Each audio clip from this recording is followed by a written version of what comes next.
Uh, Good morning, Professor. Good morning. It's good to be here with you at OFAPIT Institute of Technology, the campus. I would like for you to deal with the surrender of the Europeans, because a lot of people don't understand when you say that the Europeans have surrendered, have passed the baton to the African world. What do you mean? Yes, what I am talking about is the God order called Gaga. That's God Almighty's Grand Unified Theorem, which is an order from God that revealed all the truth, all of reality, called theorems. A reality is a theorem, meaning something that is infallibly real. You can touch it and you can see it, you can, feel it. All of such realities, which is the totality of the universe, come out of one invariant GI, defined as God, because God is the totality of reality. With orthogonal component, defined and proven to be God. With orthogonal components Gij, and a divergence of Gij, comma J equal to 0.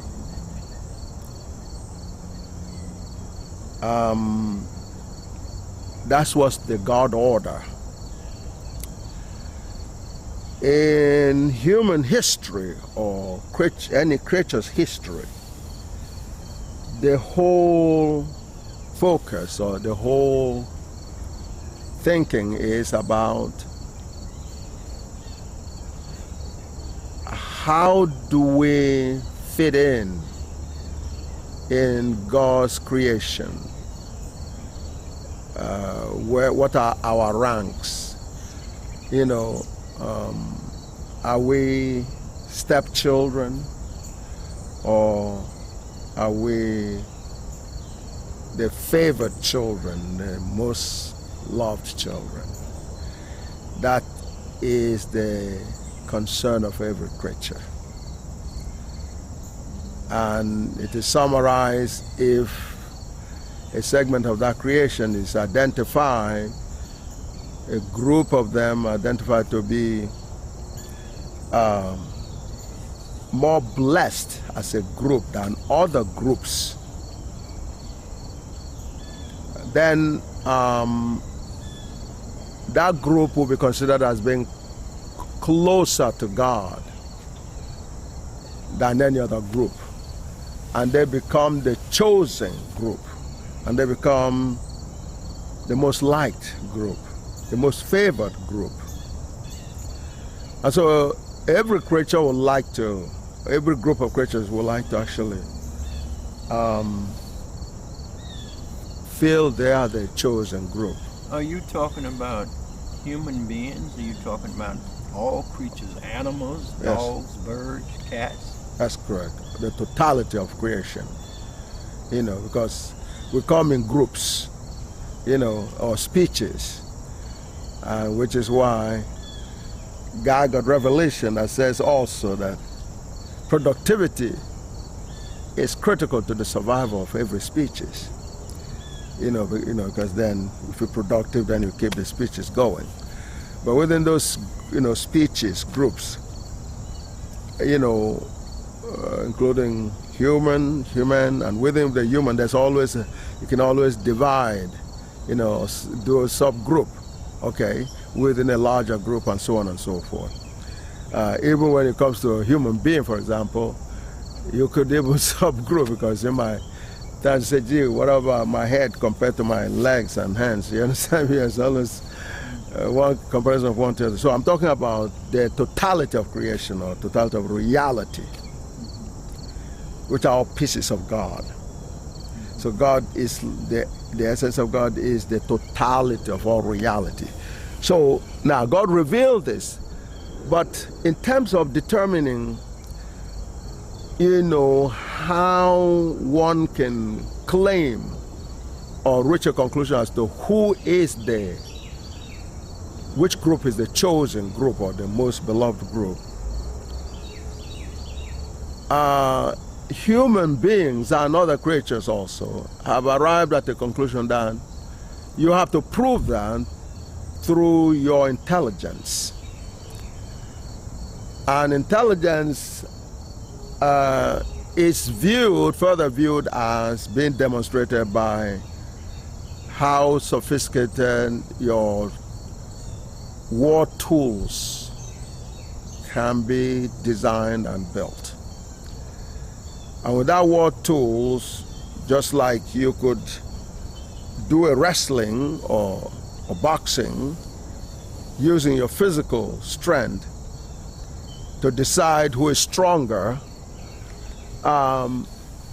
it was assumed that you could extend that through your creativity in terms of use your mind to develop tools that will help you prevail. In other words, when you can use your fists and your physical power to prevail over another person, that would be one way you could say to the person, you are superior. And then if you're superior, that means God created you better, created with more power to prevail. So they've extended that to say, okay, if you can prevail with the natural human physical attributes or blessings, you also could use that same, your mind, to extend your physical capabilities in terms of designing a gun, building a gun that will help you, not only, engaging the other party at a distance, but you could actually, force him to accept you as a superior, in that process. Now, although that's not really geometrical in terms of being real, because somebody could say anything, to protect their lives, okay, to avoid their lives being destroyed. That does not mean in reality they're inferior to you, because they could go ahead and actually design a gun themselves and come back at you and catch you when you are least ready and do something also, So in reality, though, that's what has been going on in the last 2,500 years, is people thinking that they could extend the natural boundaries, immediate boundaries, by enhancing their ability to prevail over other people. And they use that, therefore, as a basis of determining they are the chosen people or they're the most beloved people, because once you prevail against another person, if you're able, just like we put, if we can get hold of a tiger and put the tiger in a chain or in a zoo, then we've subdued the tiger and we can now feel superior to the tiger. A human mind have really been trying to function along that line, especially the non-blacks. The non-blacks always believed in that kind of violence. The black believed that, much less than others. So therefore, in terms of a surrender, therefore, it's about surrendering. Surrendering is your admission of a defeat or inferiority or being inferior to the other party. That's what surrender means, okay? Although it may not be genuine, it may just be a temporary thing or whatever, but the moment you surrender, you've accepted the superiority of your opponent. Mm-hmm. So, from the pharaonic days, the pyramid days, the days of the pyramids, and even before that, the Ma civilization, which came before all that, the world had known us to be the superior, the most superior of all races. And they described that with the word civilization.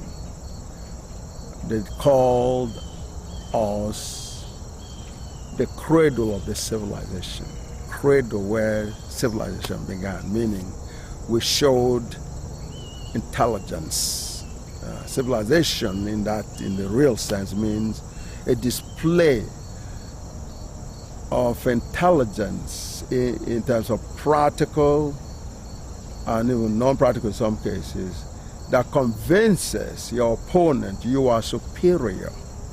Your mind works better. In fact, the military is supposed to be an aspect of that, because if you could design a gun that will force the enemy to, for fear of his life, surrender, to say, look, you are better. Although it may be temporary, but for that moment you have prevailed, okay? Because of your mind. You have a gun and he doesn't have a gun. Now, for the black people, their mind is so superior that even when without the gun, they still prevailed. They still prevailed, which is the model of God. God doesn't need a gun. God doesn't need a bomb, but God prevails. So that's the model that the black people had pursued, but it's modeled after God now, which is the ultimate, really. So the victory, what appeared to be a victory over the last 2,500 years for the non-blacks, was one that was based on this gun victory. Gun victory that would, for the moment, make them look like they're prevailing and they are better. They overran our land, the Kemetic land, and threw us out. Those who could not stay to be run by animals moved away. That's how my people moved down, and so on and so forth.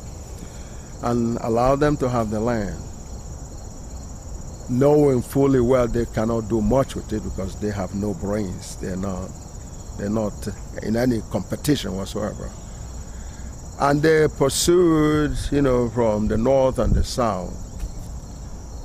And so, because we have been pursued from the north and the south, most of our concentration of our original stuff, at least in ideas and language and all that, were concentrated in between the north and the south, maybe in the middle, which is where, the Gala Kingdom is, and other kingdoms in Ghana, and, all the way to the west and all the way to the east, east, and so on. So the reality within that terrorism era was concentrated in that area. So because prevailing over other creatures is an indication of not only victory, but also that you are superior. And because the non-blacks believe in military techniques to accomplish that goal, a physical military techniques. But then again, the mere fact of the military techniques themselves requires intelligence. The intelligence is transmitted or translated into the sophistication of the military weapon, as well as its destructive power. But the black people have known that in spite of that reality, black people knew one thing, that if you become too destructive, you defeat your purpose. Okay? See, if you take a gun and you say, look, I'm going to shoot you, you better say I'm superior and do what I tell you. There are at least two choices. One has, the person you're talking to has, in the minimum, two choices, which is, you could say, okay, I surrender. And that happens every day in our lives, you know, where you see a police can put your hands up, okay? The person who is being asked to put hands up has more than one choice. He may decide to not put their hands up. And so therefore, you might be forced to shoot him. And even when you shoot him, you might still ask him to, but he may still refuse.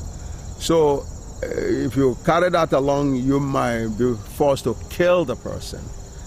But after you've killed the person, you've lost your victory. You can't tell a dead person to carry out your orders anymore. So what have you accomplished? Nothing. Therefore, the power of the weapon has a limit. It is therefore the destructivity of the weapon has a limit. So, which is why the Africans refuse to concentrate on the destructive power of a military system. So instead, they use the God's approach to indicate to you by looking you in the eye and give you a theorem that says, I am your superior, because not only can I do what you are doing better, I can destroy you, quicker than you can yourself. So therefore, and because I would like you to not only know that I am superior, but that you continue to see me as your superior forever. And you have to do things my way. That's the African approach. It's not always totally successful in a given little time space. But because the statements themselves are correct, the actual theorems, over a period of time, it will play out like it was stated. That's what Göttingen's surrender did. 2,500 years ago, they came on our shores, the Greeks and all, and overran our land. The goal was to steal everything we have and then say, well, they are the superior, they're the chosen race. So what we did was an equivalent to a retreat in a military strategy, in a military language. We retreated to get ready for them. We taught, non-blacks the God's way of proving that you are superior. But obviously they couldn't comprehend it, so therefore they used their own method. For the moment, it looks as if they are conquering, so-called conquering. Kind of like a tiger conquering a human being. What does that mean? A tiger conquering a human being is what non-blacks did in so-called conquering black people. So then you have to analyze what a conquering tiger does with the entity he conquered. There's only one thing a tiger can do. Eat it. You destroy your people you conquered, your entity you conquered, or the second choice, which is, which negates the whole process, is you let them go. You go sleep and the people walk away. That's the bottom line. And so people who you claimed you conquered will come back with the tranquilizer and they'll pump you with it and they'll diffuse or clip your claws and take out your teeth. The tiger's teeth can be taken out, or the fangs and all that could be actually, do you understand? The claws can be clipped. You could reduce the tiger to, with all the power, you could reduce the tiger to nothing, to be ineffective totally in attacking anybody, because you take out the tools, the physical tools, and that's it. Okay, if you don't want to do that, you just inject with a tranquilizer. He sleeps, and you understand. So you're in charge. So the brains, the intelligence, is the actual superiority. So it wasn't the gun that was used, or the horsebacks and all this. Well, we conquered. You conquer. How many times do you have to conquer a place to when is it going to end? Because people are going to rise up. Okay, after you conquer them, they're going to get better guns. Or even a small gun, they will challenge you again, especially if they feel you are no match for them in intelligence. That's what has been the story of the black people for the last 2,500 years. And all kinds of techniques were used that were not utilized in gun, which is really the mind, which is the best of the guns. Okay? So therefore, the Indians were attacked, although not to the level there, but they were almost they became extinct. They almost liquidated them, they destroyed them. But black people, because of their brain power, could not be eliminated. That's a challenge. Not only could they not be eliminated, but because of their superiority, just like the tiger story, the tiger cannot do anything. So the Europeans can't do anything with the black people other than bow down to the black people. So what happened then, after all these 2,500 years, in 1990, a revelation, which is what we call Gagat, the God order, came around, and it says, all right, it's time for us to now go and tell the non-blacks, the God order, which is that the black race are the chosen people, the ones that must prevail. That's what happened in 1990. And it came so loud and so clear and so powerful.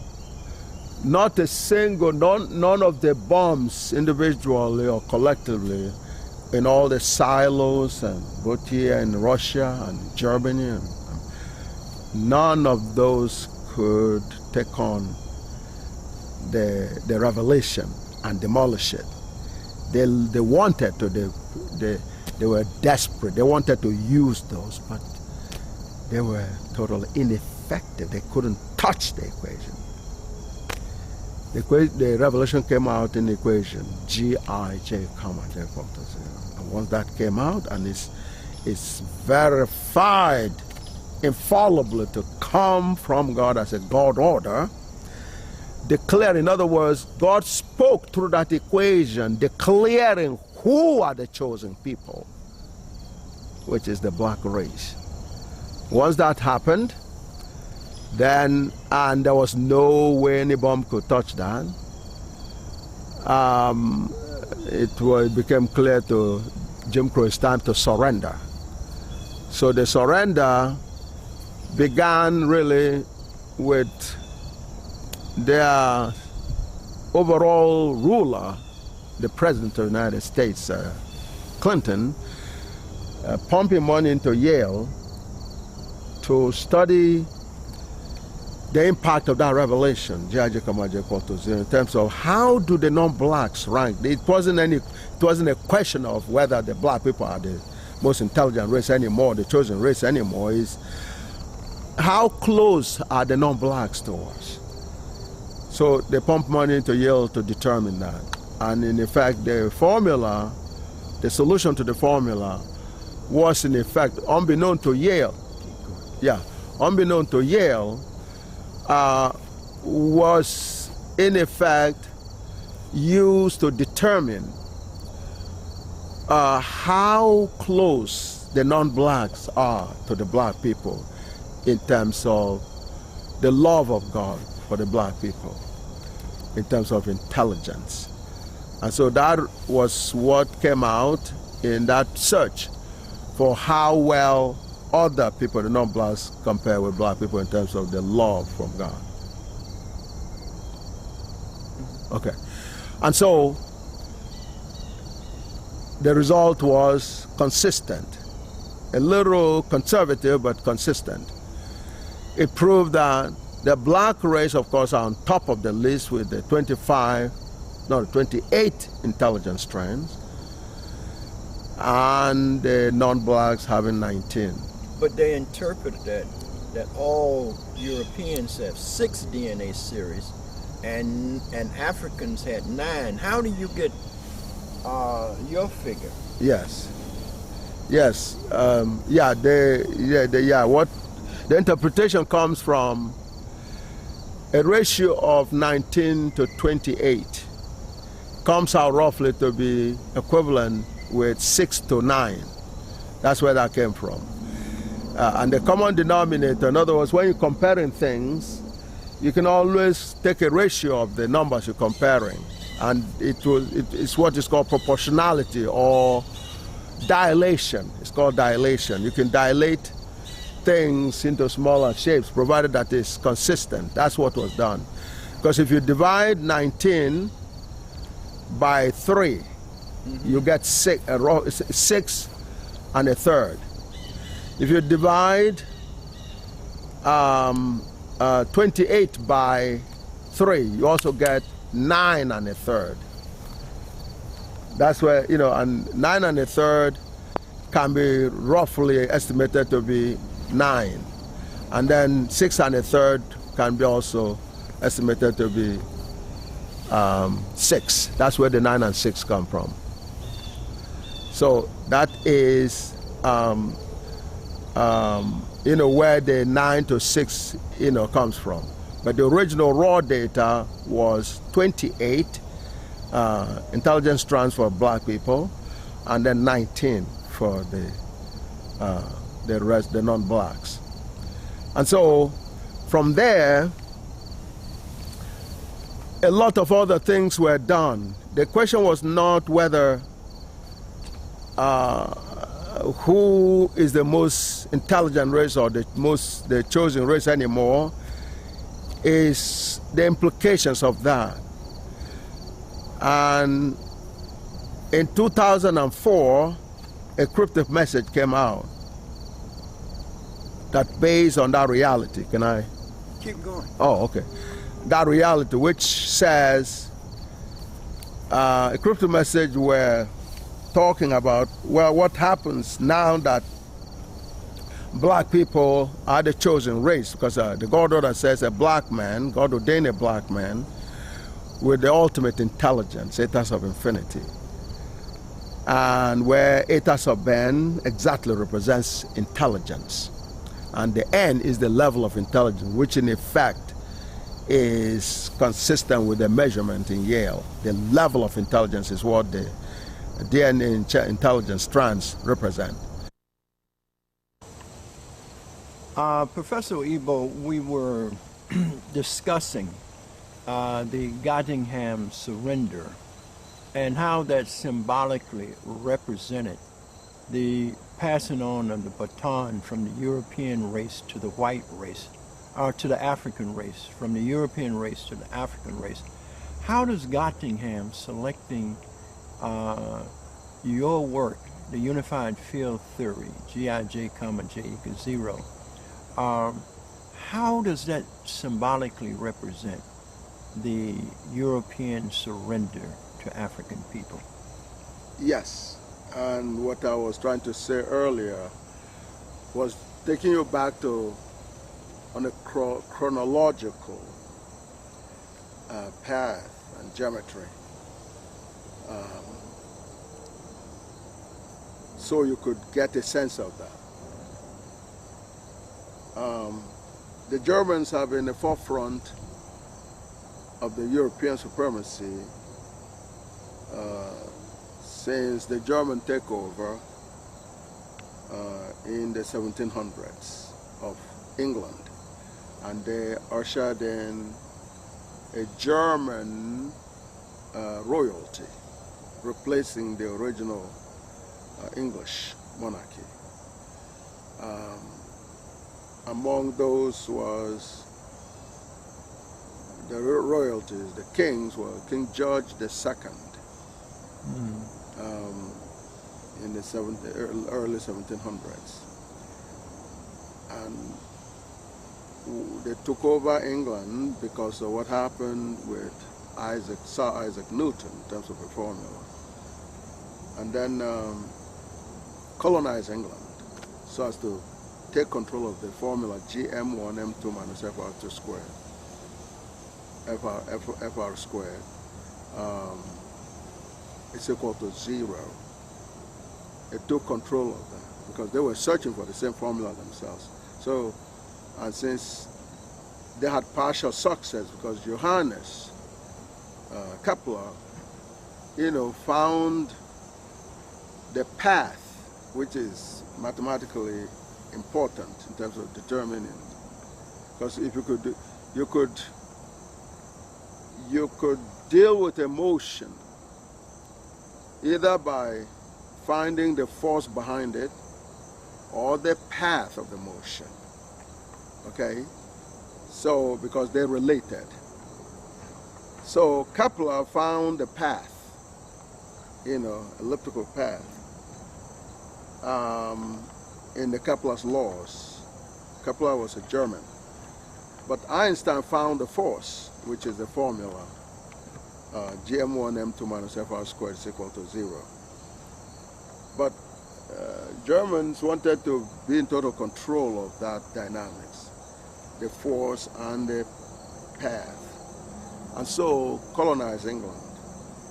But once England was colonized, this is extremely important for those who like to understand what casually is referred to as the so-called European supremacy in terms of the geometry of what is referred to as European supremacy.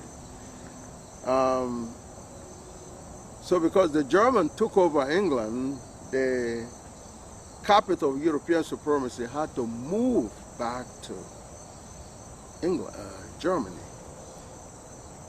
Can I interrupt just for clarification? Yes. How did that formula enable Germany to take over or to defeat England? Okay. Yeah, well, the one with the formula is the one with the revelation.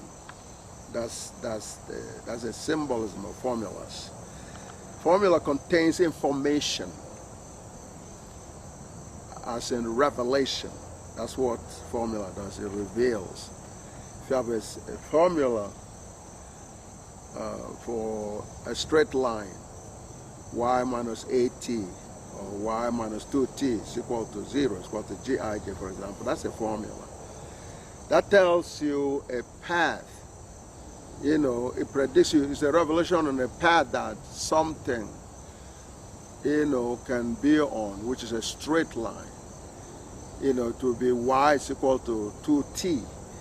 And every time you can tell where the projectile that's on that path is going to be. If you specify the time, you will know exactly where it's going to be.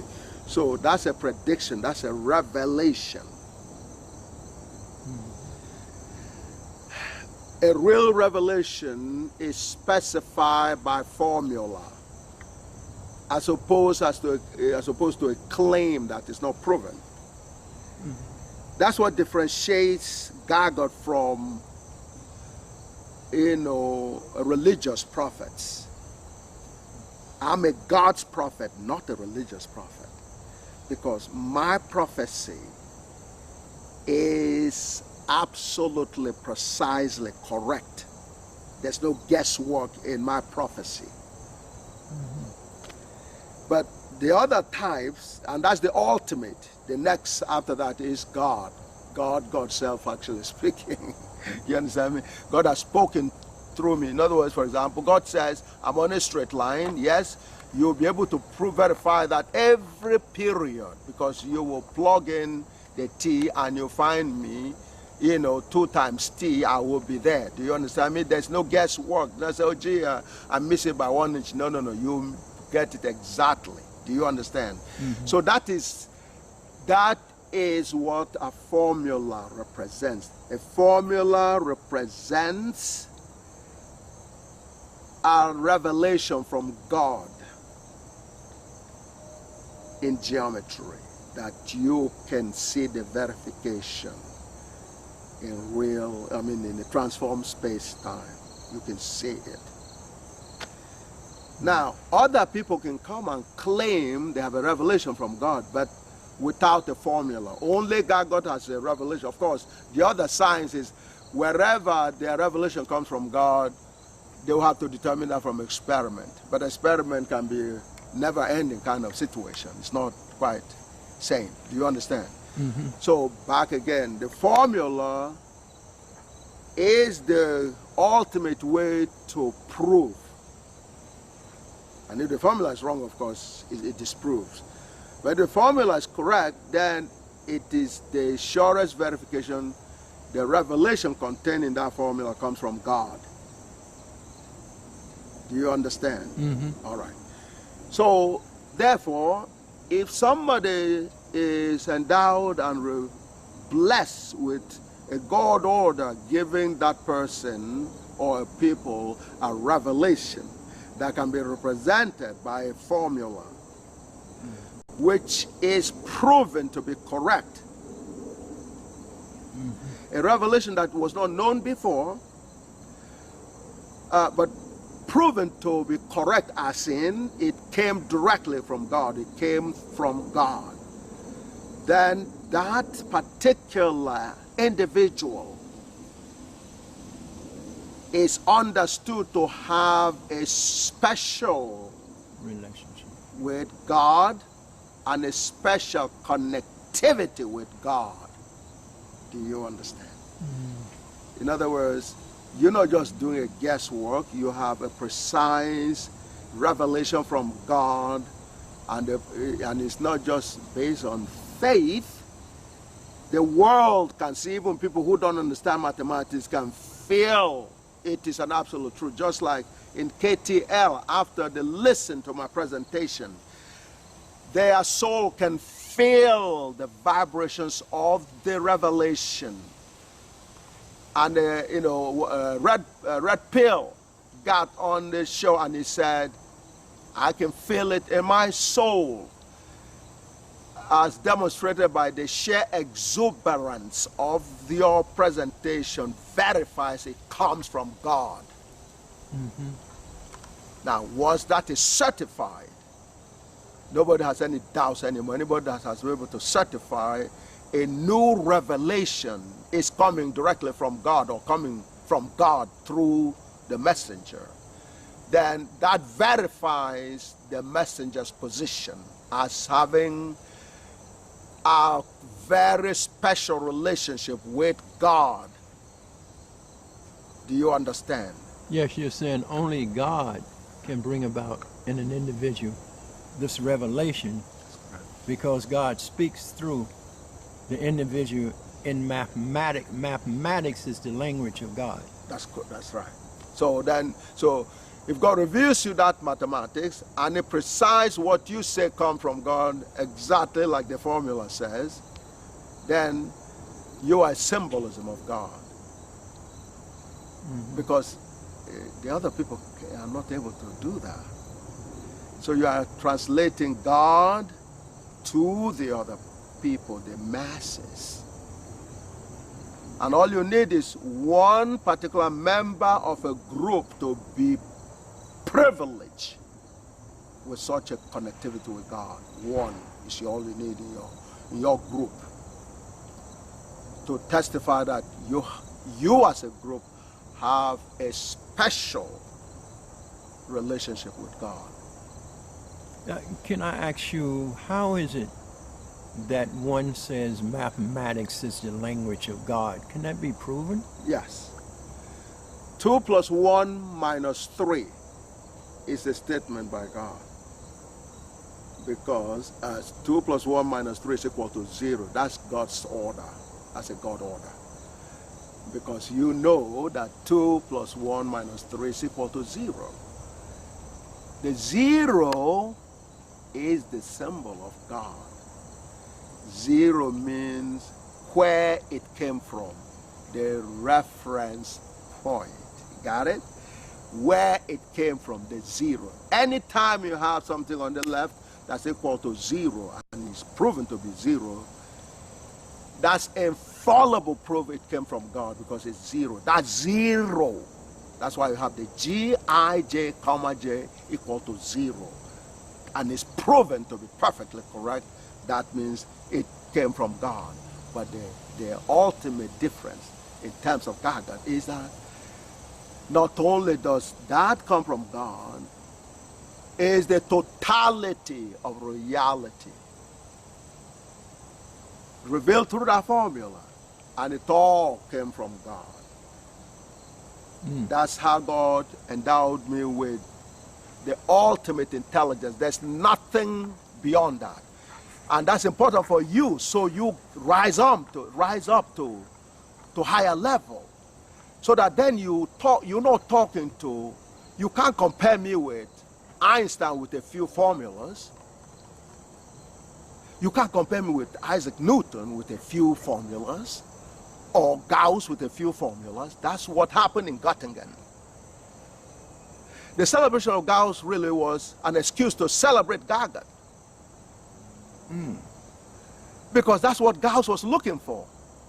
And sure enough, he accomplished a lot. You know, he could be considered as a polymath because he had contributions in various directions, okay, of applied mathematics. In other words, there is geometry, and then the rest is application of geometry.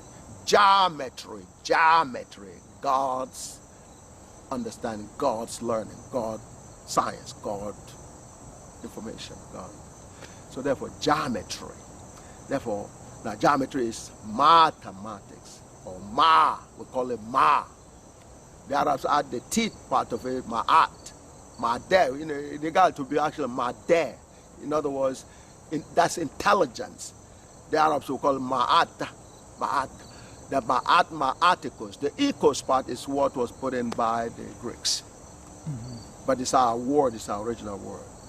Okay, now, so therefore, now, so because ma'at is our original word? No, ma is our word. Ma means intelligence or knowledge or understanding of an absolute truth or proven truth, which is understanding of reality. You are a proven truth because you hear, you have your boundaries, everything that constitutes you as Minister Clemson Brown. You hear, you are a theory, you are a reality. Okay? But you come out of GIJ, you have a GIJ. Do you understand? And GIJ for you is Minister Brown minus Minister Brown is that reference point. You came from God. That's why you're a reality. 0, Minister Brown minus Minister Brown is a 0. Just like 2 plus 1 minus 3 is equal to 0. Just like Lady Brown minus Lady Brown is equal to 0. Do you understand me? Only realities are described by such things. That's what part of the revelation through Gaga. Only realities obey that law. A lie will be 2 plus 1 minus 3 equal 5. That's a lie. That's not reality. That doesn't come from God. There's no way you're going to do anything with that to arrive at the reference point that is 0. It's absolutely impossible. If you bring the 5 to the left-hand side, you will never get a 0. Do you understand? Oh, yeah. The only thing that is a 0 is when it is reality. And that's a piece of God is reality.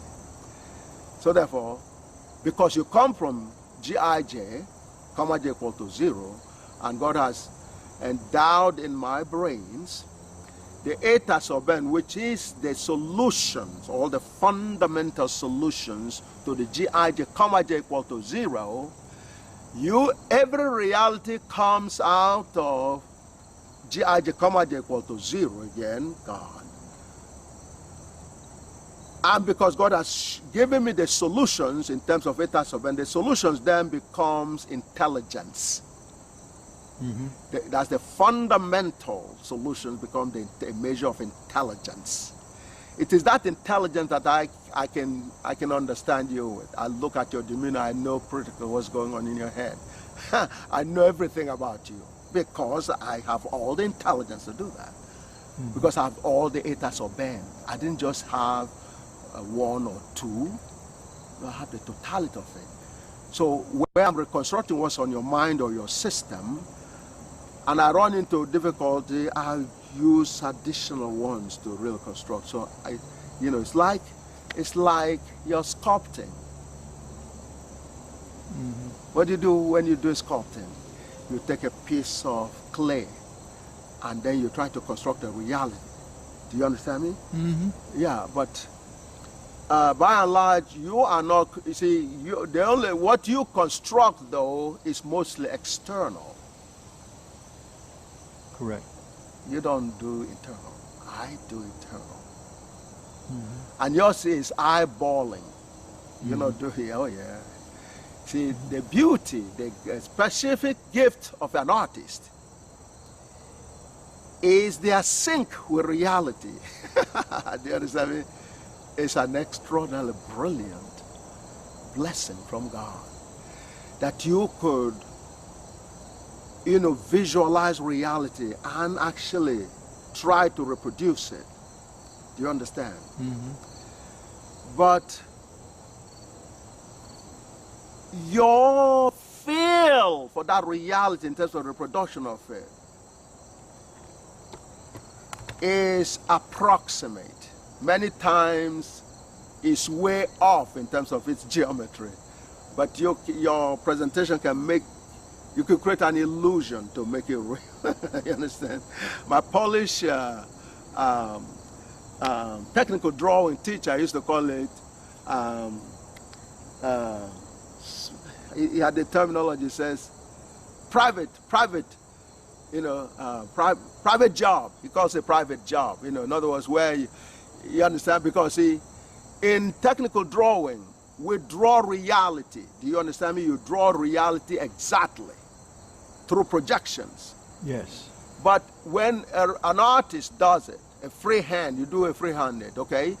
You try to bring out but you are gifted in doing that. Other people, I can't do a fine art like you would do it. But I can do a technical drawing, what you do, No, but Gagot is much higher than that, because even a technical drawing, although you can always do every internal part, you can project it, Do you understand me? Technical drawing. Einstein had difficulty with technical drawing. That's why he had difficulty getting admission into Zurich, because that's a standard. You have to pass that test to get into any technical field, okay? Especially in very advanced areas. But anyway, so the bottom line, therefore, is all of realities are inside of Gaga. The only way you could verify it's a reality is if you take an entity from itself, because it's a reality, it's a piece of God and comes from God. The reference, God is the reference point. Before anything, there was God. In the beginning, there was God. As he said, that's one part of the so-called holy book that is correct. So, therefore, if you subtract everything that God created, you will get God. You subtract it from themselves, you will end up with God. You end up with zero. That's the reference point. See, the zero. Good question. The zero, see, in other words, the zero is a reference point. When you left your house, you made your house a reference point. So you started counting the mileage on your odometer from your house to know how much mileage it is from your house over here. Do you understand? The odometer, the actual odometer that was on your car started when the car was released to you when you purchased it, okay? It was zero. So it started from the time of this giving you the car, okay? If it was a parking lot, that's where it started. So you call it that's when it was zero, okay? Zero, and then you began counting. So, but you see, the zero there, like in any other case, is actually your reference point where you began. Do you understand? Yes. Reference point. And if you're counting a distance, Okay, so you counting that distance where you started from as a reference point. That is the zero. Do you understand me? So zero is not what you've been told by Jim Crow, who do not understand better, as being nothing, because there's no such a thing as nothing. Zero is a reference point. Let me go over that again. A zero is a reference point. Now, when you count in chickens, suppose you want to count chickens around here right now, you will say, well, there's no chicken here, so you say zero. Do you understand me? So, but you see, guess what? You're not really precise in saying that, because chickens eat the grass, and some of them have eaten this grass already. Okay? In as much as there's grass here, which is part of the Constitution with chicken, there's chicken here. So therefore, all you're saying, there's no chicken here right now, the ones that the form you're looking for is not here. That's what you're simply saying. So, but it's not here means the reference point right now is here. It's not the one that you know. Go ahead. Go ahead. Okay. Keep going. Okay, so therefore, now, so that's dynamics of zero. Zero, therefore, is God, because that's the original reference point. When no material thing existed, there was God. Okay, just like, when you say there's zero chicken here, you really mean the thing you're looking for is not here, but there are other things that are here. There cannot be nothing, at any point in time, because in space-time, there's no such a thing as absence of space-time. Space-time always exists. So anyway, so it is within that context that every reality is demonstrated by, when you subtract such a reality from itself, you get where the reality came from, which is God. So therefore, that is the proven dynamics. And because God, through the revelation from God, says, okay, every reality away from itself, subtracted from itself, is zero. That's a universal law. Now, and if you, take a change of that reference point, which is God, that's a change in God, is zero, which is what the Gij command equal to zero is. Now, but because that's an absolute truth, a proven truth called a theorem, verifies it comes from the only source of an absolute truth, which is God. So therefore, God not only represents every reality,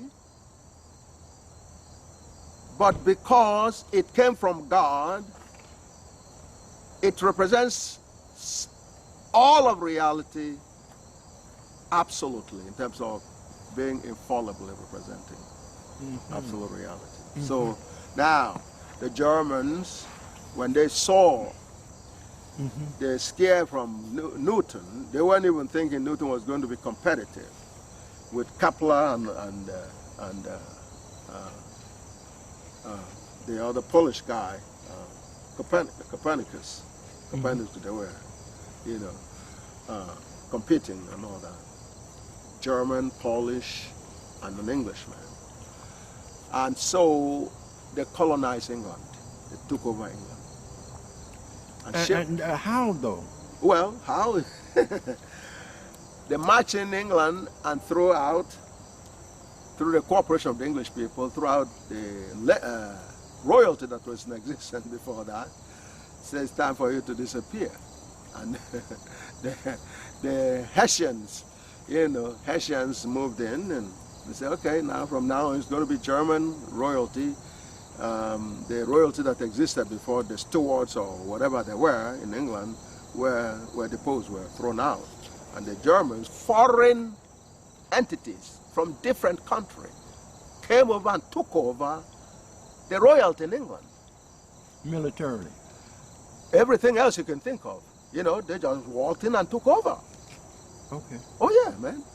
So therefore, now as soon as that happened, they took over the control of the formula and then shifted the capital of the country to Germany.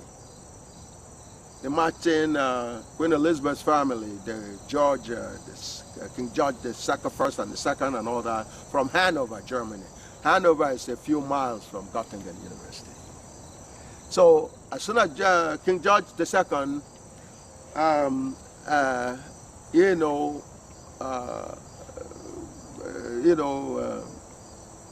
was confident about the takeover of England, colonizing England, they didn't want Cambridge anymore to be the headquarters of learning, certainly no headquarters of mathematics, because mathematics is the ultimate, just like what I went over. Mm-hmm. The ultimate level of knowledge, or the highest level of knowledge, is mathematical knowledge of things. Mm-hmm. Ma'at, okay, intelligent, proven. And the ultimate level of knowledge is gagat. Mm-hmm. It's the ultimate. You can't go past that because it has everything there. So therefore, he founded the replacement university for Cambridge University, which is Göttingen University. It has his name on it. King George University, or King August George University of Göttingen. So they invested heavily in the mathematics department, since the mathematics is the ultimate, way to acquire any knowledge. And Gauss was on the horizon, just waiting to be called in. Boom, and gave him all the resources, everything. He surpassed Newton in pure mathematics in a very short period of time. Mm-hmm. And then, of course, by applications of his dynamics, he became a polymath, just like Newton himself, and way before them, the first polymath is Imhotep, way back when, okay, a black man. Now, so England was taking over, Germany becomes the headquarters of the European supremacy. The university is the bottom line. The administration, the seat of the administration is not as important. Mm-hmm. Göttingen became the #1 headquarters, the headquarters of mathematics, edging Cambridge out. Okay? Since Gauss replaced Newton, in his base, Göttingen replaced Cambridge University, or Oxbridge. Mm. So therefore, every development, the Second World War, the First World War and all that, where Germans were in the lead, they declared the war or set up a situation where they're ready for the war before everybody else, was being masterminded from Göttingen University. Professor Prandtl, Ludwig Prandtl, I think that was his first name is Ludwig, last name is Prandtl. Prandtl did the boundary layer theory, but before that there was Molenbroek with the hodogram that you did in your previous dynamics. They all worked towards getting into aerospace, how to overcome the distance barrier by flying, okay, and flying at the speed. So you could see the enemy from the air, and you bomb them, you do all kinds of things. The rockets came about. In fact, the Second World War, some of the first rockets were fired from not too far from Göttingen, and it landed in London and killed a few people. And as a matter of fact, there was some kind of rumors that the English had no idea what the rocket was, and they were trying. You understand? When they landed, they thought it was some kind of toy, so they ran close to it and got blown away. They come and see the German wonder, that kind of thing. There were things like that, that were, So the bottom line, they were very sophisticated because they concentrated on using Göttingen as a base of human intelligence to, prove and sustain not only the European supremacy, but the German leadership of that European supremacy. Okay? It became the intellectual headquarters of the European supremacy. Berlin, of course, was higher up also, Berlin, but Göttingen was more so. Berlin was the seat of the German government. But once you're in charge on intellectual level, then you're in charge of everything. So the German was a symbol not only, Gauss was a symbol not only of the European supremacy, but also of the German leadership of that European supremacy. They took over literally everywhere. In America, they were in charge. Without Göttingen, there's no NASA. Without Göttingen, there wasn't anything, you know. And so now, what happened then was, in 1985. First of all, in 1983, the AIAA journal that's the American Institute of Aeronautics and Astronautics journal, is the most prestigious aeronautics scientific journal in the world. It still is. But they were mostly developed by Germans and everything else, and a lot of money from America. But it's based here in America. In 1983, I published research journal papers more than any other human being in that journal. That's the most prestigious, very most prestigious. I published 4 papers in that journal, more than any other human. There was no time. 1 year? In 1983. 1 year. That's correct. 4 papers. That's public record. Yeah, all you need is go to the libraries. You could even do it on the internet. You might do for money. And you go into the December issue of the AIAA journal. You know, you ask for the December issue. The last page, or second to the last page, is the tally of who published, and that goes to tell you. Of the 12 issues, they can tally everybody that published in the journal. That gives you a sense of how prestigious it is, right? 1 or 2 pages can list every person that published in the journal in the whole world. That's how strict the reviews are. In 1 or 2 pages, they list everybody that published in the whole year will be listed there. And then they will give the numbers of their papers. And if you go against my name, you see 4 papers. Not a single other person from Harvard, MIT, Göttingen, Cambridge, Oxford, Johannesburg, everywhere, Japan, you understand me? Match that record. The next number or highest was 3. Nobody on the 4 level. That's 83.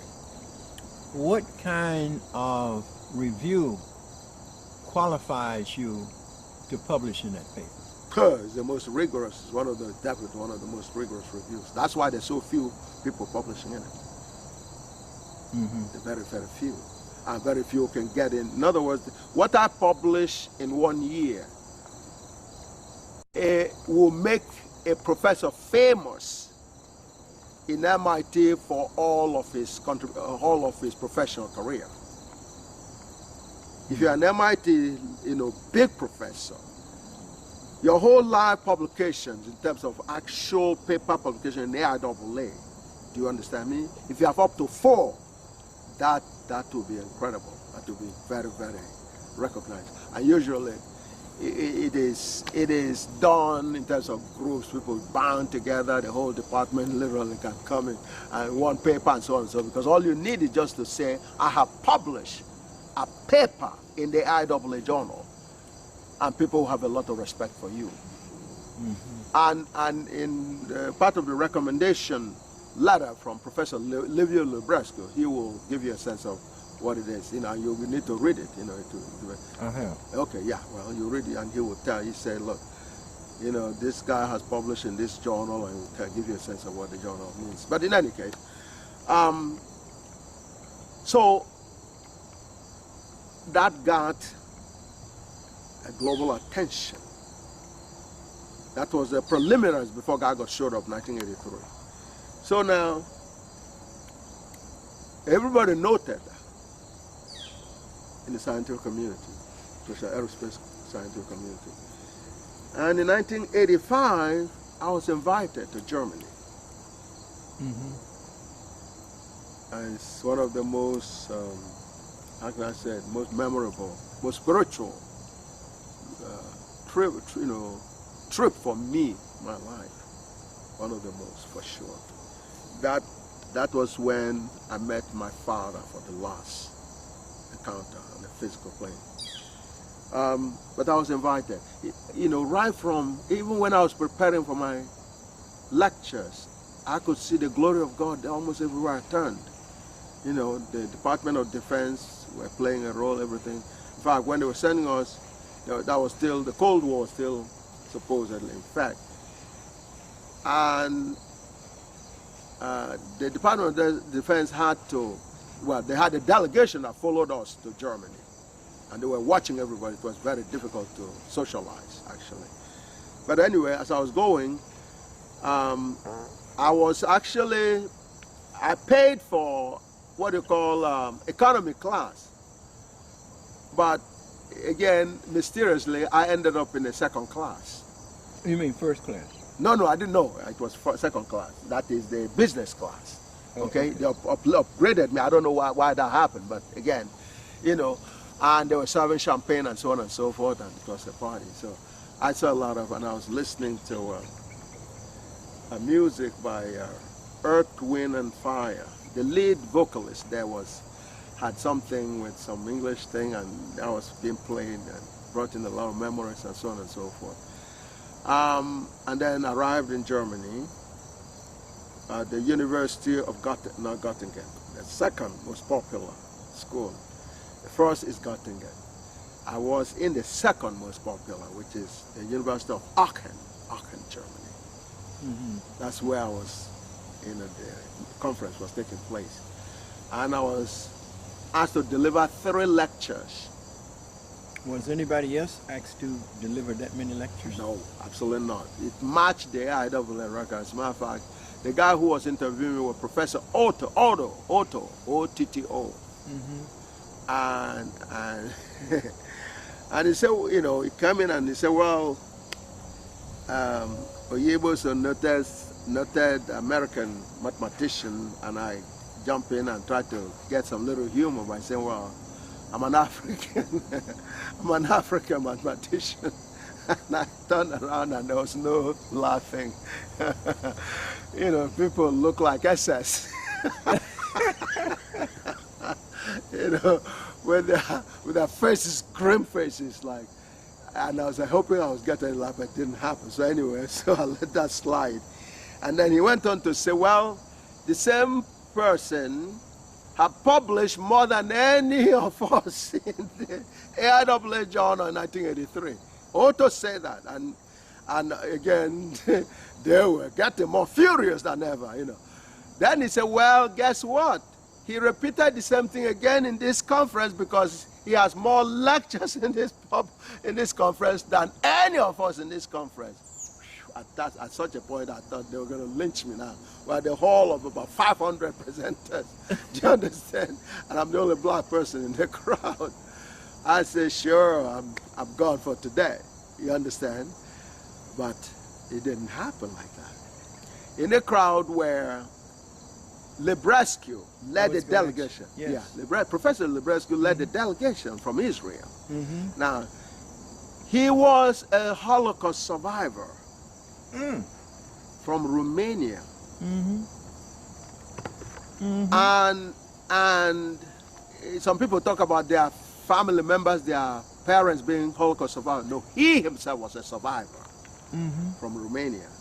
And then ended up in Israel. And what he said to me, if I remember correctly, was so touching. He said, After my last lecture, they came over and lined up.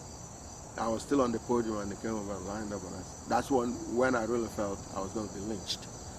In fact, when they turned off the light, it looked so dim. I said, wow, this is going to be technical.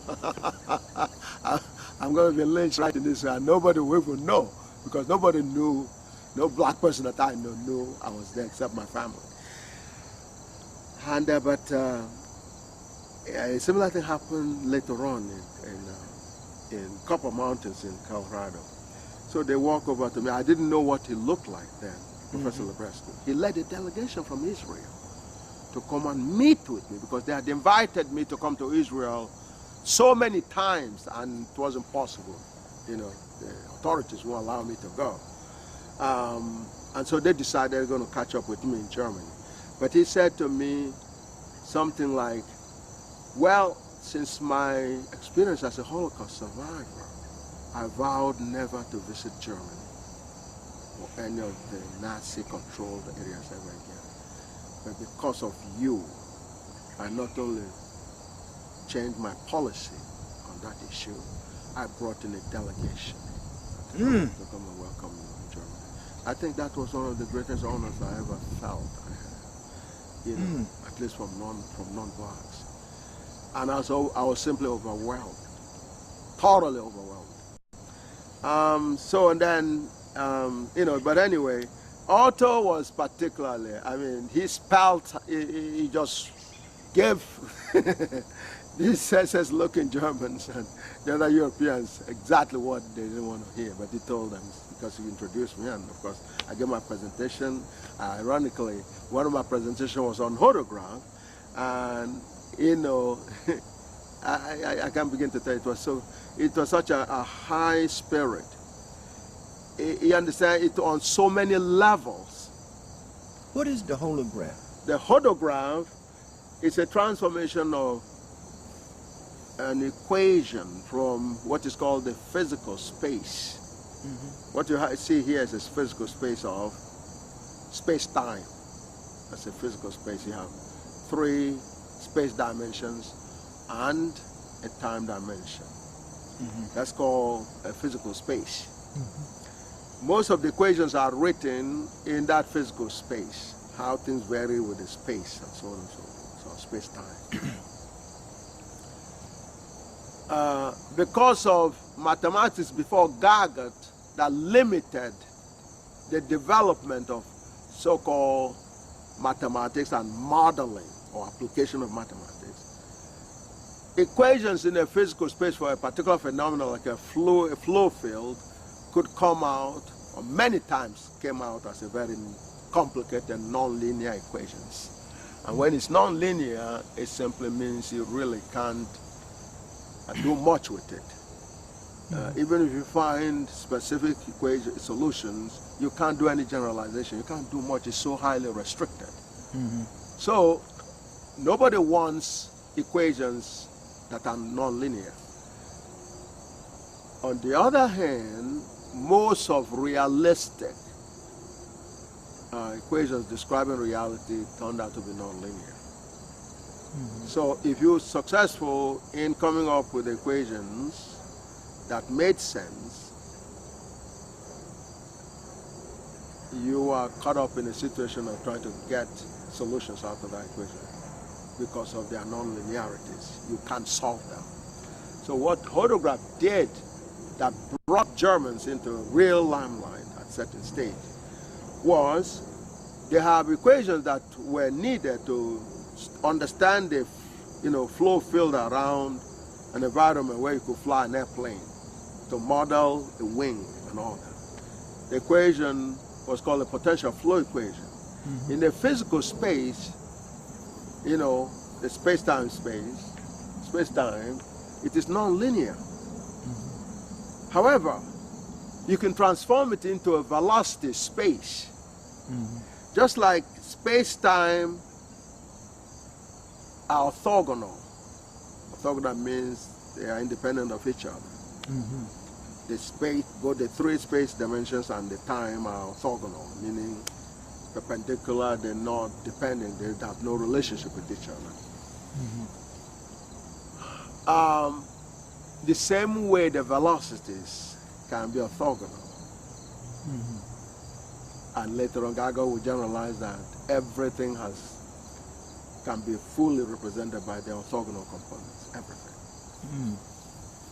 But during that time, they were trying to see how they could solve this nonlinear equation they need in order to design an airplane wing, an aircraft. And then Molenbroek in Germany, Professor Molenbroek, came up with the transformation into the velocity space, the flow-filled velocities or speeds, orthogonal speeds, and transformed that nonlinear equation in a physical space into a linear equation in the hodograph space. The hodograph simply means velocity space. Hodograph space means, hodograph in other words means velocities. That's the real meaning of hodograph is velocities. So hodograph space means velocity space. So Molenbroek did that, and hey, Germany was well known. That's in addition to Gauss. So there was a build-up that overwhelmed the rest of Europe in terms of German superiority and leadership. So the hodograph became big. One of the German trained scientists called Sir James Lighthill. Sir James. He was knighted. He sat on the Newton chair before, I think there may have been one between him and Hawking. Stephen Hawking. That's right. Lighthill sat in that chair maybe 20 years before Stephen Hawking came up. But he was from Germany. And the contribution to science that qualified him for the Newton chair was the hodograph. Two-dimensional. Two-dimensional, that's correct. He took the hodograph beyond Molenbroek, but he was German. The rumor that he was a German Jew, but he was German. Okay, that's Lighthill, Sir James Lighthill.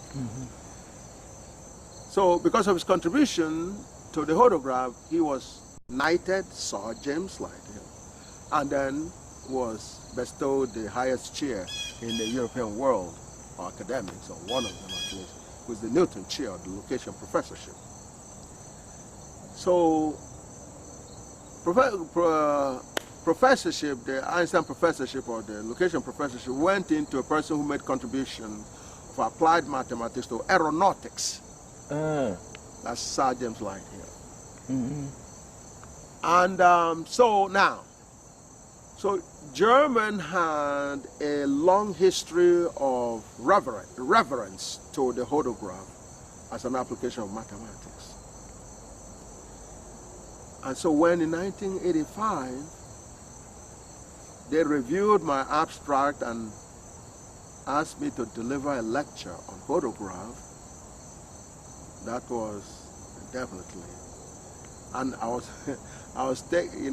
God was taking the hodograph from the days of Molenbroek to the Lighthills to any number of other legendary contributions, but still stayed within the two-dimensional. I was coming back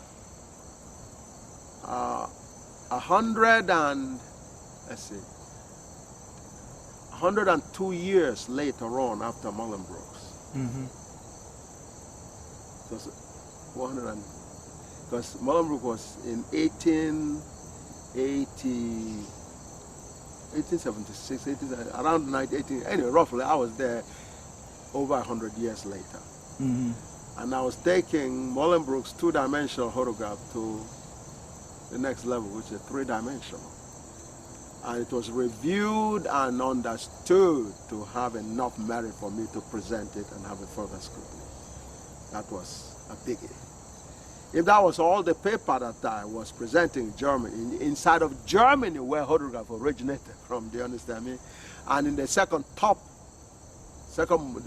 top university in Germany, that was some big dynamic. So after the introduction, I gave my lectures, you know, guys. Now, going from that two-dimensional holograph, to the three-dimensional. Yes. What could you do with the three-dimensional you couldn't do with the two-dimensional? Why was that such a big thing? Yeah, it was a big thing because the two-dimensional is too restricted in terms of a real wing is 3 dimensions. So you're designing with 2 dimensions that needs to fly in a 3-dimensional space. That's a restriction that was forced on scientists because of their inability to understand the mathematics and get it in a 3 dimension. So 3 dimension was a giant leap. You know, in other words, although what I presented in Germany was adding a time dimension, which is still the 3 dimension, okay? Later on I will do the 3 space dimension. So it gives you an ability to design a more realistic wing. That's what the 3 dimension, because the real space is in the list 3 space dimensions and a time. 4-dimensional space is what every human can relate to. Okay? That's, you know, in other words, say, if you pick a point, there are 3 orthogonal coordinates I can describe. This is one, and then, you know, if this on the ground, and there's one that goes out of my hand. That's the 3rd dimension. Now, that's as much as we could actually visualize. We have 2, you know, plane, this and that, and then one that comes that is perpendicular to all 2 of them. Okay, both 2 of them, but perpendicular to their plane. That's a 3rd dimension. Okay, I can't actually, it's more, you know, this would also do it. Okay, this would do it. Okay, you see this and this are orthogonal, 90 degrees between them, but this one is orthogonal to both of them, the 3rd one here. What that represent? Well, that's another dimension. This is a dimension, this is a dimension, and this is a dimension. These are the 3 spatial dimensions. Do you understand? Okay, now, in addition, there's a time element, because where you put their origin is arbitrary. And time kind of, you know, deal with that arbitrariness, because you could put it anywhere, really, you know. And, you know, so anyway, so there's 3 space and 1 time that we can visualize immediately. Now, technically, the time, which is a reference point, can break down into any number, possibly, you know, once you begin to realize certain other dynamics that might be there, and even the space could be expanded. But in the minimum, we have a 3 spatial and 1 time. So if you have equation that only is 2-dimensional, that is very highly restricted. Do you understand? Because when you design that plane, and it is you can only see the physics in 2 dimensions, when it begins to fly, that physics that was 2-dimensional becomes 3-dimensional. So that messes up everything that you've done. Therefore, there is a need to have a 3-dimensional photograph. And that's what was revealed as a prelude to Gaga. Now, Professor, Yeah. what can a 3-dimensional wing design do that a 2-dimensional wing design couldn't do? I'm just trying to get the dynamics in terms of Importance of the 3 dimension. Yes. Oh yeah. Well, like I said, a 2-dimensional drag when you put it into an estimate, that means, for example, you use the two-dimensional photograph to estimate the lift and the drag. That is, those are parameters that are needed in aircraft design. The lift will give you a sense of how many passengers you can carry, or how many military load or war weaponry or bombs you can carry. Do you understand? Yes. And fly safely. Do you understand? So when you use a two-dimensional theory to make that estimate, but because when you fly that airplane, it's going to be three-dimensional. The additional dimension, and time, the additional dimensions are going to bring in additional physics, which was not incorporated in the original estimate. Do you understand? And by and large, such an error tends to be non-conservative, meaning that it will mess up your design. The actual lift may not be able to sustain the flight.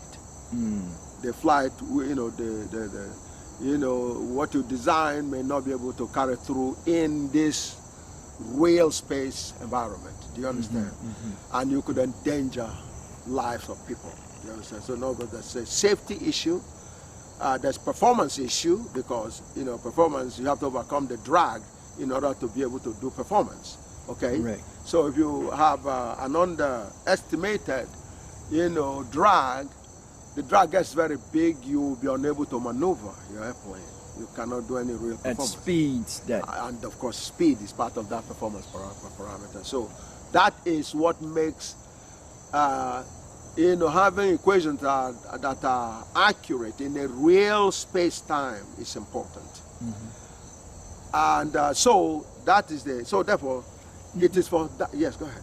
No, I was just trying, and see, I had heard that you were responsible for wing design and the most sophisticated aircraft in the American arsenal of fighter jets. I was trying to get you to articulate that so that you can see it and understand what it is that you did that brought about the most sophisticated wing design in the American arsenal of fighter jets. Well, that comes from the history of the Germans.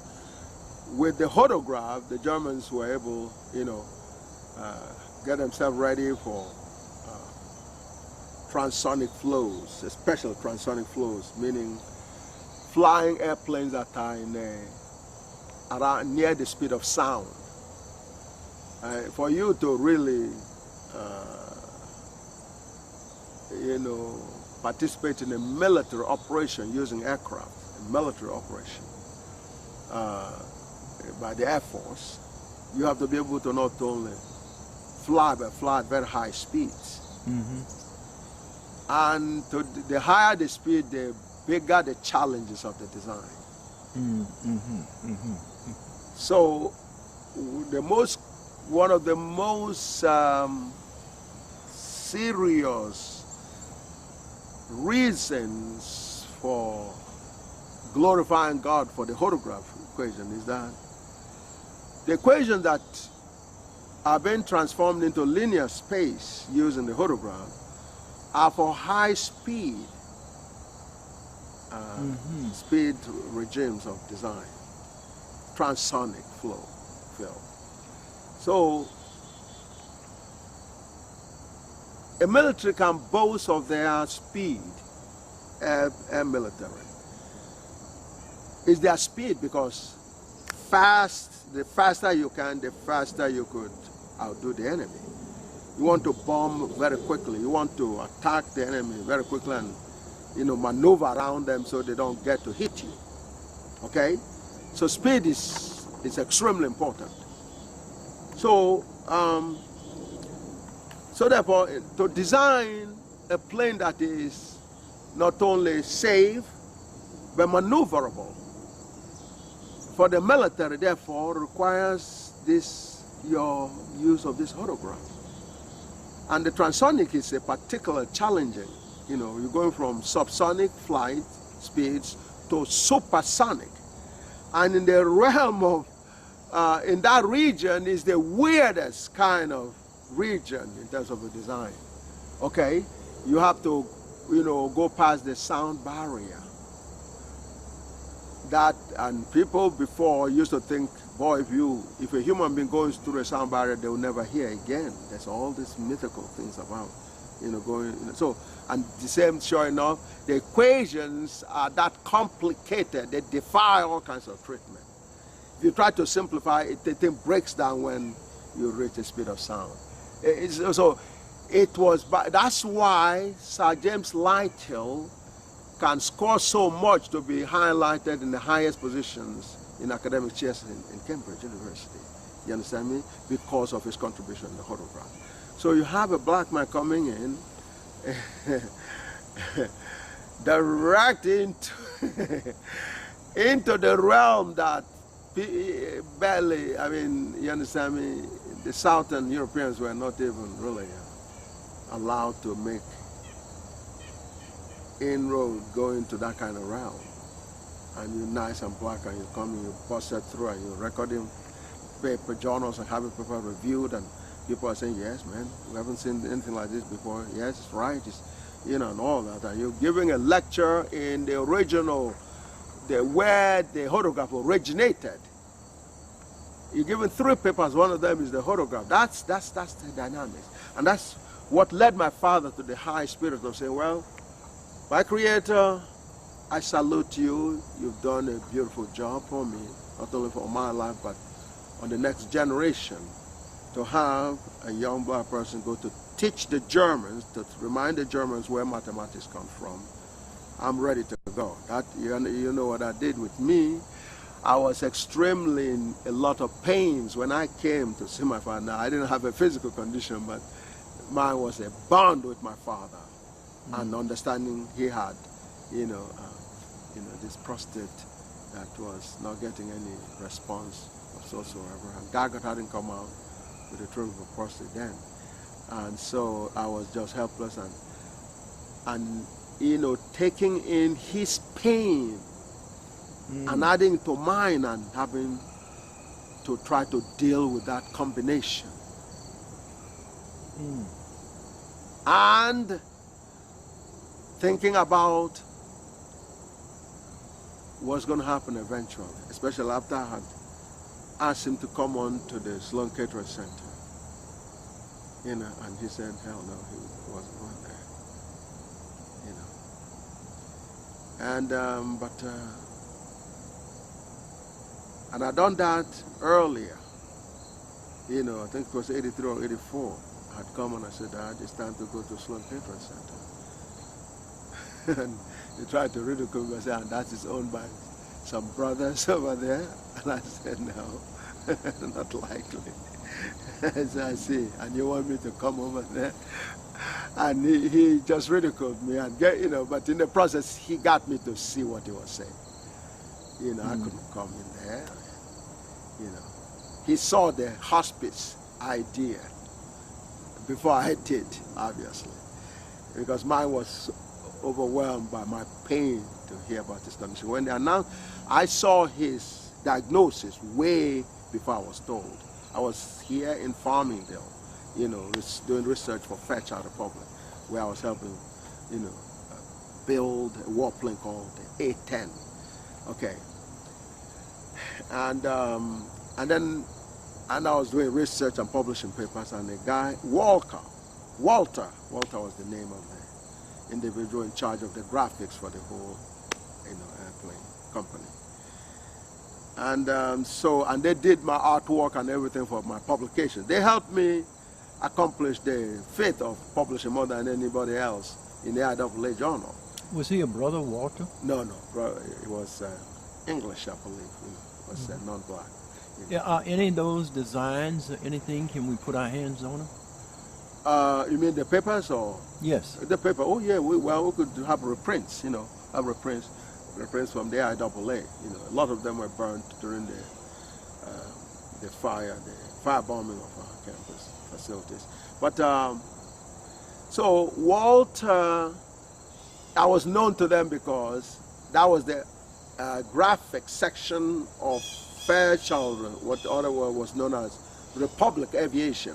Republic Aviation built A-10 and F-11 or something. The earlier versions, the statues of their airplanes in the Bowling Air Force Base and so on, they were well respected. They built some of the biggest, most sophisticated warplanes for America.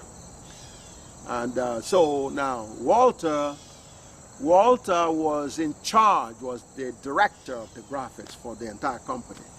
But because, I was very, very involved with the publishing, they saw me very frequently. As a matter of fact, they were detached from the main building of the company. They were on Route 110 near the airport, okay? And so I had to come out of the facility and walk to where they were located, okay? And so then Walter knew me very well. And one day I came in to see them, and he would delegate and give me the staff members who would do the artwork for me, drawings and plotting of the graphs and copying and all that. So Walter then called me and says, I have prostate problems. His was not cancerous, his was benign, but he had prostate problems, and he was in a lot of pains. I can hear you. Okay, and then so he began relaying the message to me, and and said, yes, he had prostate problems.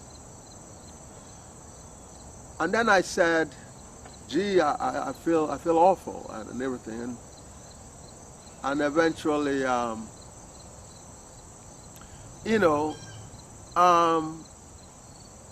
I asked him, what exactly is the prostate problem? Okay. And he explained to me that is my first experience in terms of finding out what a prostate is. I never knew what a prostate is, before then. So he explained and said, well, prostate, gave me the anatomy of prostate and so on and so forth, and how it can get enlarged and everything. That was the very first time I learned anything about prostate, at least in that dimension. It turned out, as Walter was introducing me to the prostate, that my father was being diagnosed as having a prostate cancer. Almost exactly the same time. So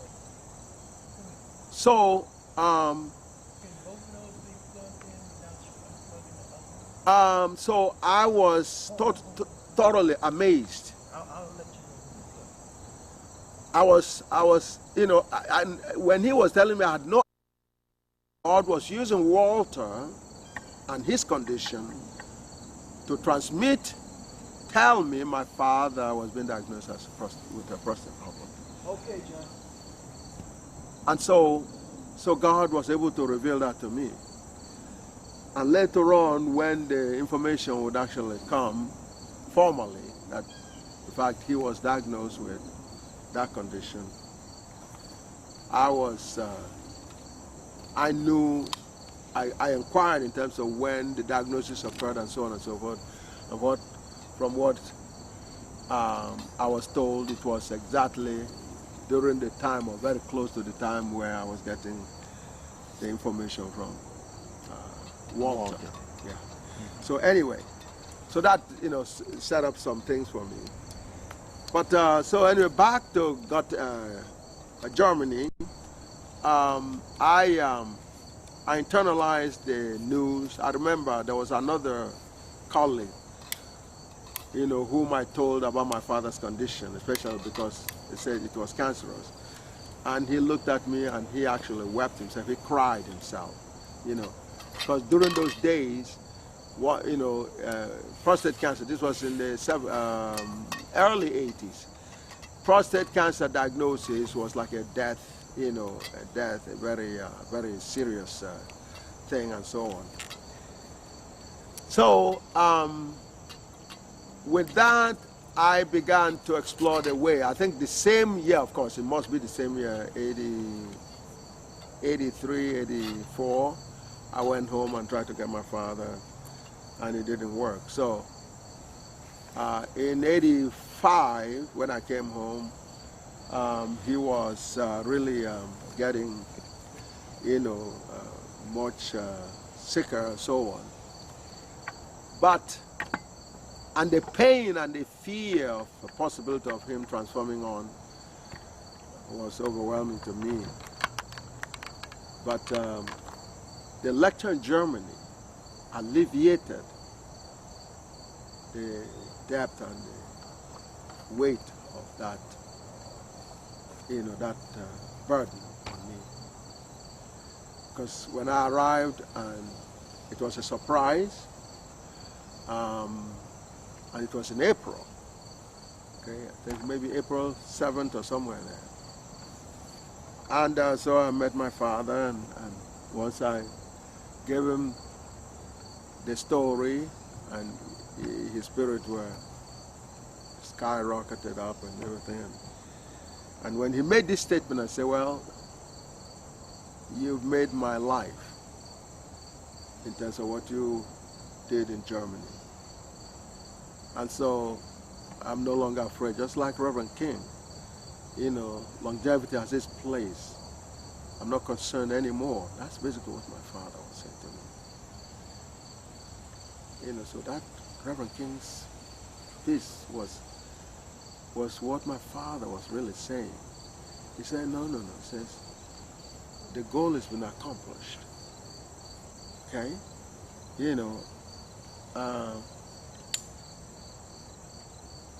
As a people, we're going to get to the mountaintop, the promised land. But I'm not concerned anymore because that is guaranteed. That's going to happen. But in my father's case, he said, that is done already. The mountaintop was telling the German where mathematics came from. And he said, with 3 papers, we've done that. So I'm ready to go. Now that took so much load off my chest because the feeling of having my father feeling the pain of death, not only the pain of the sickness, but the pain of death was minimized, was alleviated, was highly reduced when my father says he was prepared, he was now ready to transform on. That was quite a bit of accomplishment. The spiritual upliftment that occurred during that 1985 with what happened in Germany and what happened with, even on the flights, and what happened with my father, and coming back here and a lot of other things. So in 86, I'll come back to Nigeria to bury my father, and a lot more things were happening. I moved on to Brooklyn Poly, and then, yeah, it's gonna be, we're gonna move again. Oh, this is amazing. Okay, so you're gonna. But well, okay. Now, so we were talking about the photograph and the trip to Germany, and the impact on,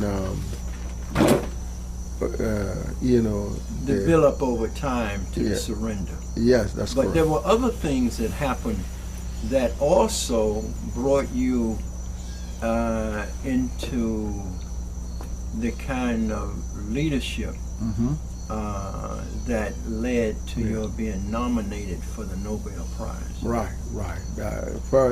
First I was, so after 83, that automatically set me up for the award that will happen in 1989. Because after that was established, like I said, very notable MIT professors will, in their whole career, will brag about having 4 papers in the IAA journal, which is something that God did through me in 1 year, So it just was godly. Now, and especially with the German involvement in 1985. But before you see, in other words, the journey had many stages. the journey had many stages, and I'm glad that my mother was able to grant an interview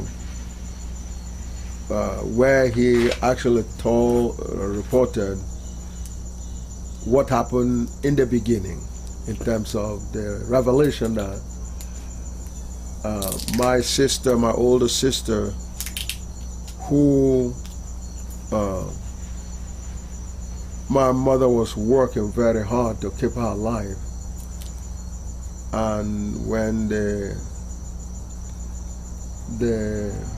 prophet saw her, actually, first of all, he was blind, so he couldn't see, but he could see without seeing physically. So he had a revelation that my sister was going to survive the problems, and then told my mother that the one that is coming after her will be bringing the God news to the world. My mother didn't really believe that, because, you know, what her focus was her daughter. But after Gagot was ordered, it didn't take too long, you know, before my mother had to acknowledge it was a play out of the revelation she was given by the prophet. And so that was also part of this whole dynamics.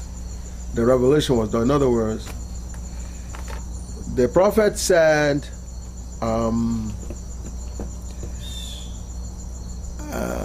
I was going to be sent with a God order to the world. But they didn't elaborate too much more beyond that. And that was way before I was even conceived. So then I come into this world a couple of months. I began to walk without crawling. And then my mother still didn't see anything. She saw it even more, almost like in a negative sense. Say, what kind of a weird child is this? Why is he walking without crawling? It almost, you understand, it was something to be, you know, celebrated, but my mother kind of took on a negative, the other side of a, you know, reaction to it. And a lot of other things that I did that were strange, or quote, considered strange. And kind of, you know, at some point I had to go and stay on a ranch, you know, because, well, especially when I began to explore what was going on in the river Niger, on the riverside, you know, downtown and all that, where those days, that's what I was telling you, missed. If you brought in your camera, those days where the ship was coming from Liverpool and you know, arriving in either port, you know. I mean, I can begin to tell you, when you went in there, everything was in a different mode. That was the time I was growing up, and I was actually going there and meeting people. You understand me? Talking about, you know, 4 years, no, 3 years. I could go downtown, you know, and by myself, and communicate with, you know, people from the diaspora and, you know, non-blacks and everybody else, you know. It was really, but after the Kainji Dam, where the River Niger was no longer navigable, we lost that status. We were a big port on the River Niger.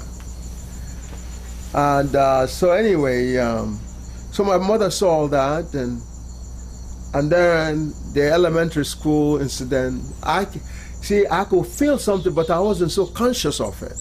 I could feel something in my system. Like I told you, the sculpture that I did, maybe at 2 years old or 2.5 years old, I still remember it. I could communicate with the sculpture of, you know, human, you know, beings and so on.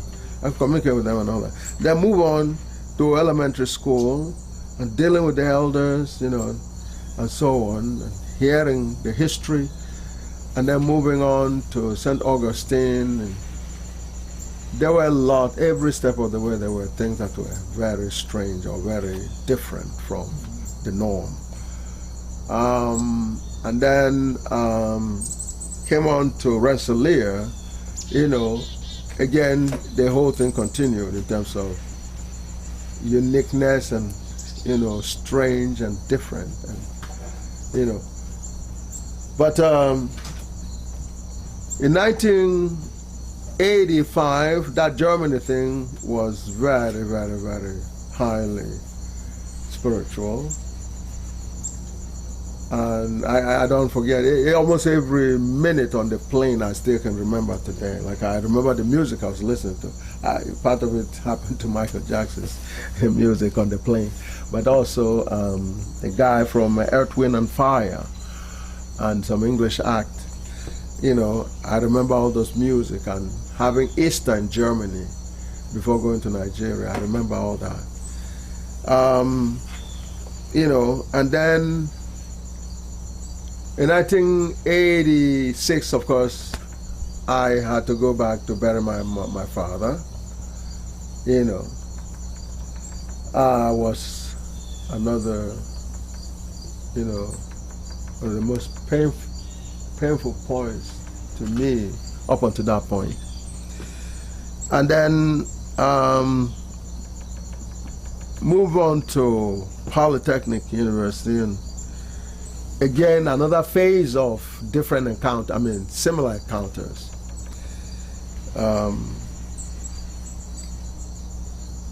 I remember the president of the school, Professor Bugliarello, going down to Washington, that's Brooklyn Polytechnic University, going to Washington for a president's meeting with the Department of Defense or whatever, and he came back with a photograph paper. One of my photograph papers. Actually, that came in later. And with a different print, a print that I think is the intelligence community print. It was different from the AIAA print, you know. And he handed it over to me and did not say much. I knew where it came from. Department of Defense, you know, intelligence, and so on. So all that were happening. But in 1989, when I was awarded the fellowship, the associate fellowship, things began to, you know, switch gears at such a heavy, powerful, godly rate. I had to cope up, I had to, you know, reach out to God to gather enough energy and spirituality and godliness not to deal with it, because God was on the verge of announcement in 1989 when that was, and I think they knew that was coming, at least spiritually, in terms of you know, the scientific community in general. So come 1990, I began to get involved with communications with Cambridge University in terms of the review of the preliminaries of Gargot, like turbulence solutions, things that people never thought was going to be possible. And that was part of how a very violent, no, not physically, but mentally violent encounters with Cambridge. The early 90s. I remember Stephen Hawking had just made an announcement in A Brief History of Time in 1991 and said the search for unified field theory was an absolute impossibility because he doesn't see God permitting a creature to go into God's mind to see what was on God's mind when God was creating the universe. But the Gargot had already happened in 1990, 1 year before the Brief History of Time in 1991. And in the middle of that, in the review, because I had to send out some of this work. In 1992, for example, I was in in Copper Mountains, you know, where the first open review of Gargot really occurred. It was 1992. And there were a lot of legendary mathematicians there, including one from University of Amsterdam. They're called Diega. I used to call him Dijaga, but they pronounced it. I didn't realize the name was spelled. It was pronounced Diega. An older guy, a math professor, and you know, so that, and then the Russian delegation, just like the previous generation, I mean the delegation from Israel, they had a similar setup. And they came over to me and overwhelmed me again, just like happened in Germany. This time it was here in America at Copper Mountain. And invited me to Russia and all that. So I knew something was happening.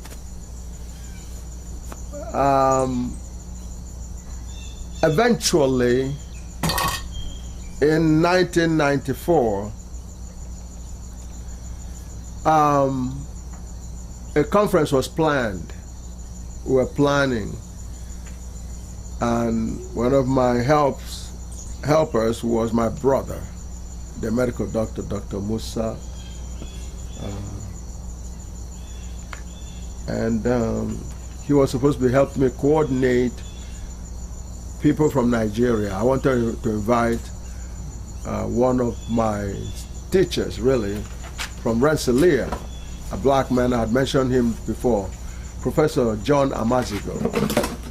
Professor Amazigo was a professor at Rensselaer while I was there, but had left just before I left. He had left for Nigeria because he was giving the chairmanship of the math department at the University of Nigeria at Nsukka with a full professorship, something he wasn't able to get at Rensselaer, where I was, because he was black, because he had a PhD in mathematics from Harvard University, so he can't do better than that in terms of credentials. But he was still an associate professor. So when they offered him full professorship in Nigeria, he took that on and ran with it. So by 1994, he was located in Nigeria. And I wanted my brother, Dr. Musa, to actually connect with him and try to invite him to attend the briefing. You know, there were only very few black people I could invite to the briefing in Troy, and he was one of them, you know. But the pain and the sadness was my brother's condition had gotten so bad that I could feel it, even though I wasn't there looking at him. I could feel it that he wasn't well, you know, because I could see from his emotions, his, you know, lack of interest, you know, apparent lack of interest, which really was. Otherwise, ordinarily, he would be so delighted and so on, but the sickness wouldn't allow him to express that. So I was feeling all that pain. Eventually, it wasn't too long before they assassinated him on the 30th of November, 1994.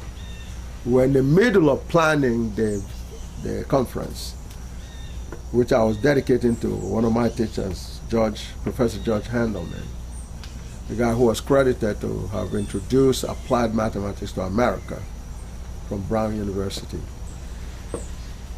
So I had to stop that process, the planning of the conference, which Musa, my brother, and my Leslie, and I really coordinated it, you know. That brought in together the big legends in mathematics that were alive then in Troy. And Gargot was presented, you know, in their presence and challenged them to actually, you know, but it happened in March 24th to March 25, 1995. And I think that played a major role, because with the former head of math department from Stanford University, another former head of math department was Caltech in attendance, and people like former head of math department from Brown University, and then Lee Siegel, a legend in mathematical biology, and a PhD from MIT in mathematics and all that. All these legends, and then I've forgotten the guy from Caltech, you know, currently. So there were all these legends in there. So what all that Gagot presented, if Gagot had any problem, those ones will see, including my own teacher, Professor George Handelman. All I remember them was they were holding their jaws watching the Gagot presentation in Troy, New York, in a big hall. And Professor Luchins was there. Professor Lebreski was there. They were all, oh, definitely, they were in the conference. Everybody or somebody was there that we could get hold of in a short notice. So the loss of my brother translated into that encounter. But it was, up until that point, the most painful loss I've ever had. I remember coming back from his burial on Christmas Eve. In other words, I left December, actually, well, I left, you know, December 3rd or so for his burial, and I returned December 20, you know, I was in a plane for the Christmas, really. But in Nigeria, it was December 24th, Christmas Eve. And I remember walking,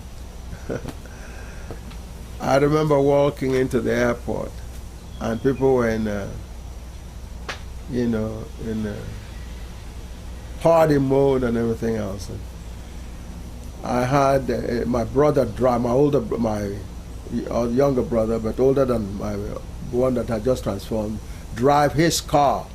You know, his car was an old Peugeot. You know, my brother's car was a Peugeot, but he was planning to buy a Mercedes just before the incident happened. And so anyway, drove, and then we entered the airport, and everything was happening, and I could barely grasp in terms of they put a chain on the car. And then but as soon as I walked in, there were women who were celebrating the Christmas Eve, you know, partying and dancing and so on and so forth. And one of them, or a couple of them, looked at me, and they read my pain right in my face. They read my soul right in my face, and one of them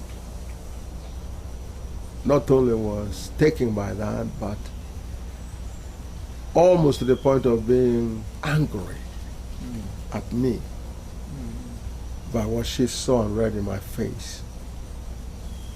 That she confronted me. And she said to me, he says, what in the world can make you this sad?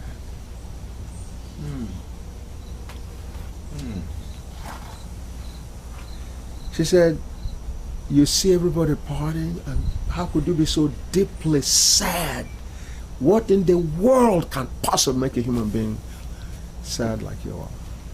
And I looked at her and I said, wow.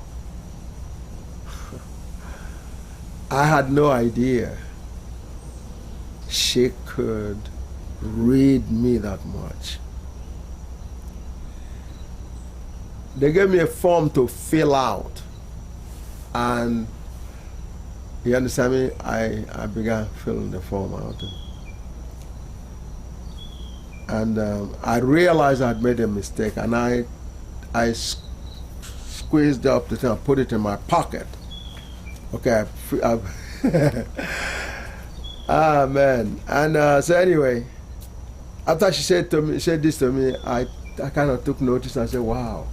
I had no idea the world is, and she wasn't even in the burial, and she really didn't, and the only answer I gave offered that was, I said, if only you knew what happened to me, perhaps you would understand.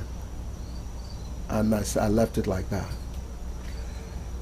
So then what happened then was, I squeezed, I began to fill out one, I wrote everything, and I reached a point I realized there was a mistake, so I put it in my pocket. When I arrived here, after maybe a couple of days or a week or so, where I had kind of, began to, withdraw from those horrors a little bit, just a little bit. I read what I wrote and I couldn't believe. If you understand, if anybody told me I wrote it, I wouldn't believe it, because not only did it not make sense what I was writing on the paper, it was so disjointed and so disconnected. And so again, it gave me a sense, beside this woman reading me what was going on in my system, I read me through what I wrote in those pages. It was a form I had to fill out. Anyway, but 1994 was a tremendous year in terms of the loss and everything. But it was also, at the same time, the dynamics of Gargot was going on. It was during that time, after the presentation, 3 months later, after burying my brother, or 4 months later, Clinton, obviously, they must have consulted all those who were there live, all the mathematicians that were there live to witness the thing. I remember Leslie and children walking past Professor Lee Siegel and Professor, I think it starts with a G, from, anyway. They were discussing about my presentation, but they didn't hear the details, but they heard my name and so on and so forth. So the thing became a talk for every mathematician. Eventually, the presentation was published and so on and so forth. But Clinton came to a realization that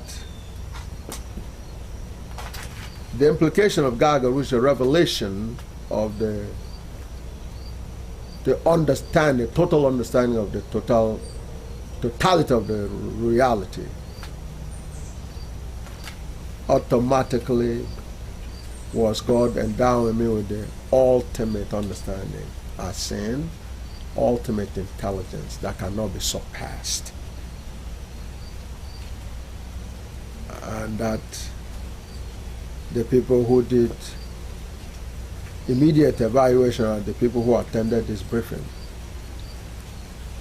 So they came to a realization, well, it's footless, futile kind of exercise to do it. There's nothing that could be done because it's an equation. That's another way.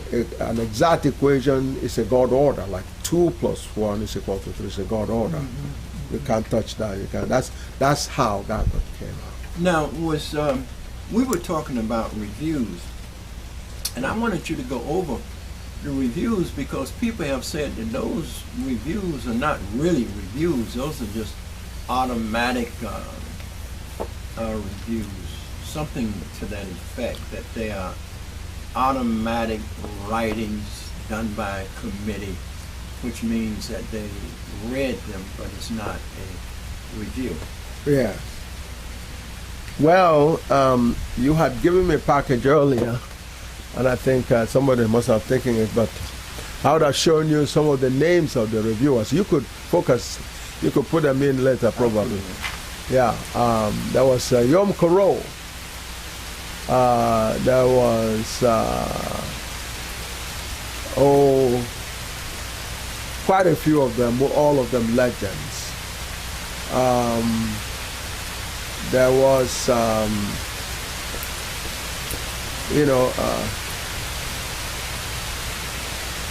Russians, Konkin, for example. Konkin was a Russian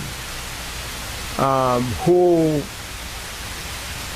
rub shoulders with people like Sir James Lighthill that I told you earlier about. Conkin is in that class because we have a conference where Conkin, be careful. Conkin was attending the same session of a conference with Sir James Lighthill, so he's in that class. He reviewed it, but the one that, in terms of pure mathematics, was the most legendary of them all was Sargas, Professor Gabriel. Yes, Professor Gregory Sargas. And the review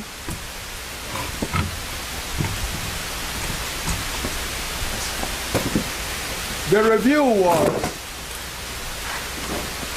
very consistent with the kind of elegance that only God can provide in that kind of environment. Okay, you want me to come further? Yes, you can. I just want to make sure you're out of the rain. Yeah. Because the rain was Are you comfortable? Yeah, I'm. It's a lot better now. Okay. Now, so before you understand what the review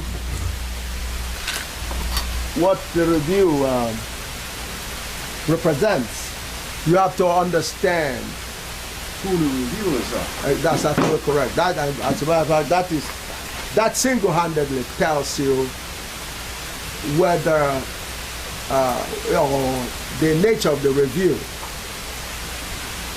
Corot definitely is in the very, very high class of pure mathematicians, or people they call geometers,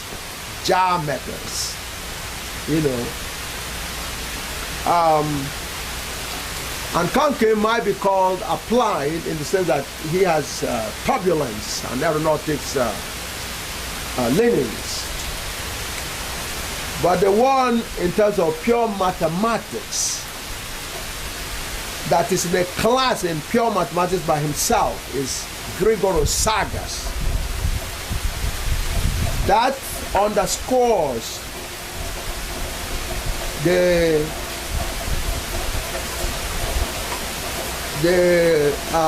classifications of Gagat as being the ultimate mathematics, because Gregory Sargas has the credentials that you understand is so there are very few people who can match it. Here is a man that has been reviewed over 200 times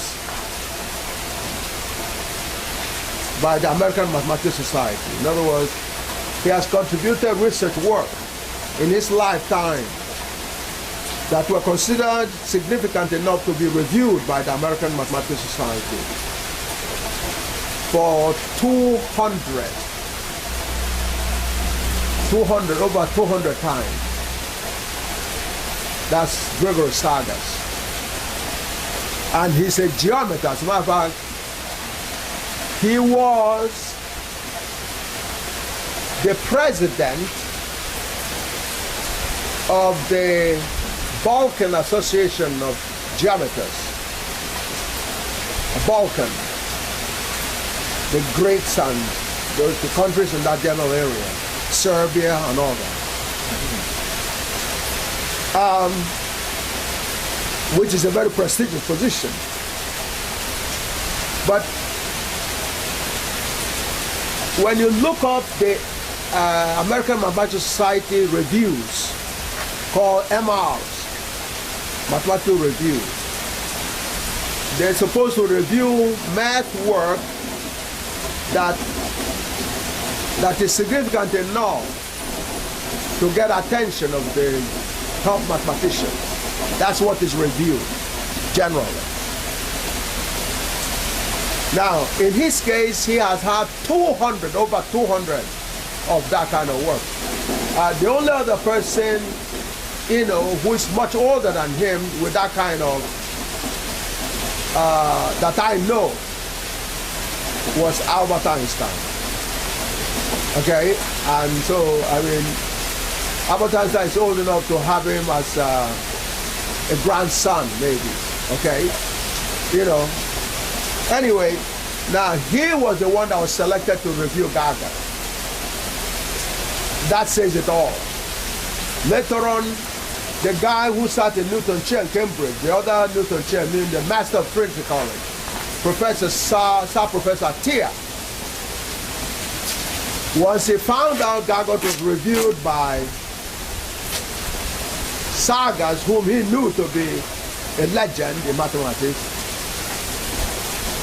he asked to see it because he couldn't believe Gaga was reviewed by Sagas. And once he verified it,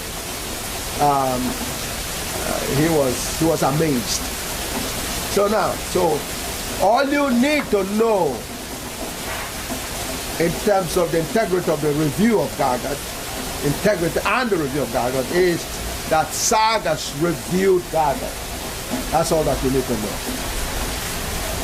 And on that note, you can go and do your own research on Gregory Sagas. Now, in addition, Yom Kippur also reviewed it, and Yom Kippur took my abstract. Usually, a review is supposed to determine, normally, first of all, before you review it by the American Mathematics Society, AMS, you have to have gone through so many layers of reviews before that. You have to be published in a journal before you review. And to be published in a journal means you have to go through very rigorous reviews, okay, for you to be published. Now, it is only after you have been published in a reputable journal, that means you have gone through a lot of reviews, and especially if you're dealing with a big claim, you have to have gone through that already to be published. Now, it is after that where the committee of the American Mathematics Society will go through those journals and find out which publications are likely to even attract any further review by American Mathematics Society. And so if you are picked up as one of those,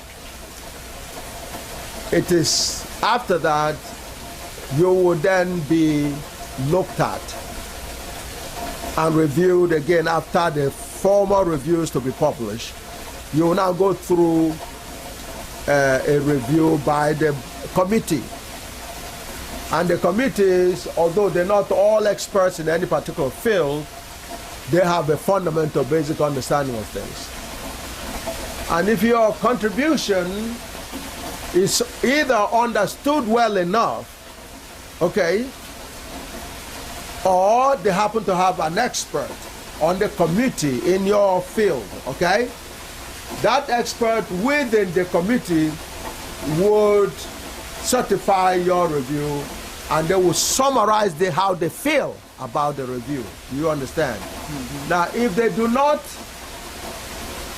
summarize their review, and what will happen is,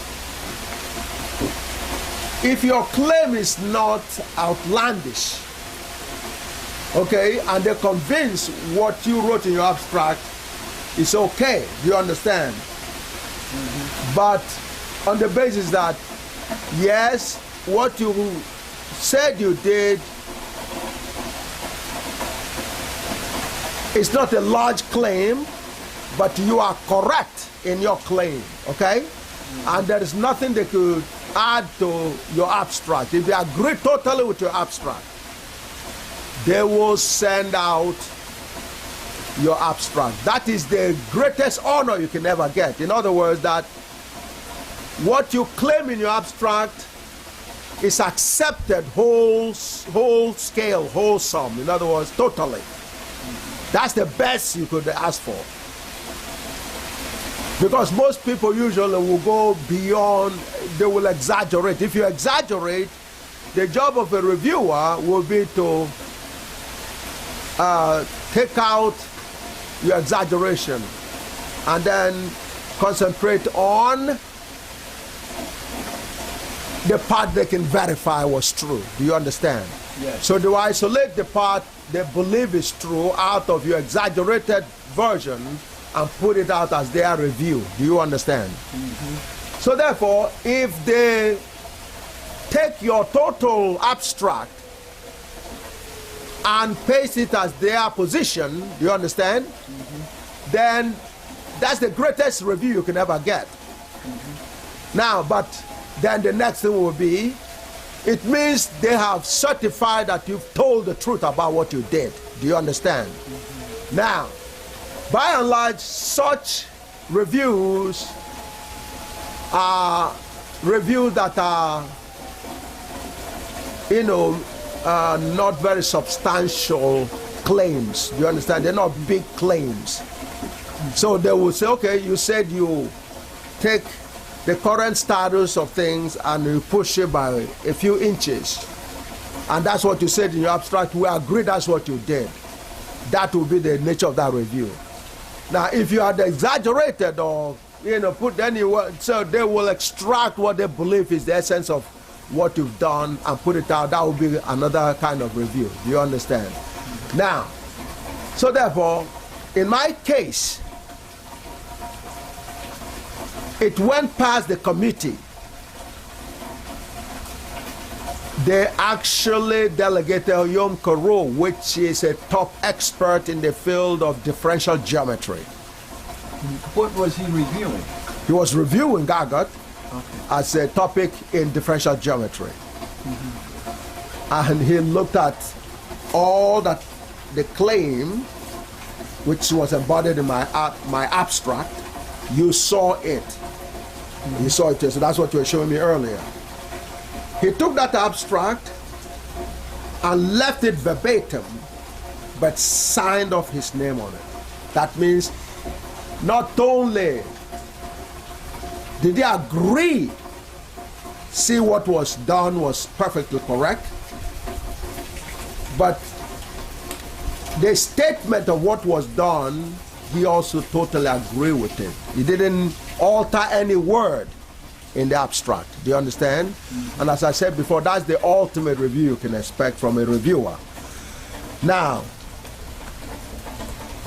but in the abstract was indicated what was done in the work, which is the generalized proof of Einstein's theorem used in the new group theory.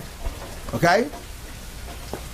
But the generalized proof proved Einstein was right in terms of concluding that mass can transform into energy through a transformation. I would call it transformation. That had a consequence. In mathematics or mathematical physics, people will write conservation equations. That will be a conservation dynamics. That mass can transform into energy. So if you write, in other words, if you know the geometry of energy, that means automatically by transformation you know the geometry of mass. Do you understand? Mm-hmm. That's what the transformation implies. So the new group theory was used not only to verify that mass can transform into energy, but it also verified that mass can transform into momentum and that energy can transform into momentum. It's not just energy transforming into mass, but also to momentum. And mass can transform into momentum as well as energy. And thereby, Einstein was able to reduce the conservation equations, as was known in mathematical physics, from 5 equations, which is, in the 3-dimensional space, you have a mass conservation, 3 momentum conservations, and 1 energy conservation. That is traditionally known to be the number of conservations that come out. But there were 5 different equations. So when Einstein unified mass and energy, Einstein was able to eliminate one of the 5 equations, because you can make your choice between energy and mass. Once you've written one equation for that, it automatically takes care of the other. You understand? So instead of 5 equations, Einstein was able to reduce the equation from 5 to 4 with the unification of mass and energy. What happened then after proving Einstein's theorem or theory using the no group theory was that energy could not only transform to mass, it can transform to momentum and vice versa. So therefore, equation went from 4, where Einstein left it, into 1. Equation becomes 1. And because it's 1, it becomes a unified equation, because that one speaks for the rest of the 5. And the physicists had always thought within those 5 equations, mass, momentum, and energy, you've captured most of the physics world. Therefore, and Einstein managed to transform that into 4 equations. By reducing it to 1, you've unified the whole physics in that one equation, and therefore it becomes clearly what Einstein was looking for, the unified field theory. But that phase of it, in terms of physical application, was not focused on, because it was done purely, even though momentum and masses and terminologies were used, the focus was on the geometry, what is called the invariance, conformal invariance of mapping, which is part of a differential geometry, where Sagas and Yom Kuro and others were the top experts. You understand? So once that was verified, means that the unified field theorem and its less accurate version, theory, has been verified mathematically. Once you've verified a theorem, a theory will have to fall in wherever it is supposed to be correct, or it becomes totally unnecessary. Who needs a theory when there's a theorem, right? So once you've done the theorem, right, that's an additional unbelievability of God, where people were looking for theory, God came up as expected. That's how you know it came from God, is because it came out as a theorem. Theorem is the only language God speaks. Do you understand? God does not speak theory. Okay? So that was the proof it came from God, because it came out as a theorem. The truth about everything came out as a theorem, meaning it was God, the God order. That is what we're trying to articulate right now. So with that proven, Jim Crow had no choice but to deal with it. In other words, that was another way of saying God's self ordained me with ultimate understanding of reality, all of reality. Which is another way of saying God ordained me with ultimate intelligence, etas of infinity, mathematically. And therefore, and that because black people share my genes, it's another way of saying God have reordained the black race as the most intelligent race. And since everything we buy is a product of intelligence, if you are the most intelligent, it means that you could produce everything that we buy. And thereby, you become and sell all that, means you are the richest race. And because intelligence is the biggest part of any military operation, the guns and the bombs are designed by intelligence, and in terms of logistics and the operations of the military system, it is intelligence that, takes care of that business. Therefore, for you to be a military power, you have to be extremely intelligent, or have people that are working that are intelligent. So therefore, being most intelligent is also associated with being the most powerful race. Do you understand? Yes. So therefore, this was what Jim Crow woke up to in 1990, and in a few years beyond that point, and came to a conclusion with the President of the United States and giving money to Yale University and asking Yale to check what that means in terms of its implication for the rest of the race, or the races, rest of the human race, which is the non-blacks. And so they were giving money to test out Gaga. Since Oyibo's intelligence infallibly correct as being ultimate intelligence, what does that do? What does that mean for the rest of the non-blacks, or the rest of the races, the non-blacks? And so they went into the lab. Unlike the previous attempts before Gaga, because of Gaga, they couldn't allow Jim Crow to play a role in that experiment. They had to, in their own words, eliminate Jim Crow in terms of eliminating the so-called European bias. European bias is another term for Jim Crow, that obstructs the truth in order to keep black people suffering or misrepresent their reality. So after that was done, they went into the lab and measured, something that is basically a dilated form of N, which is the level of intelligence. The N, in other words, eta sub N is GNJ.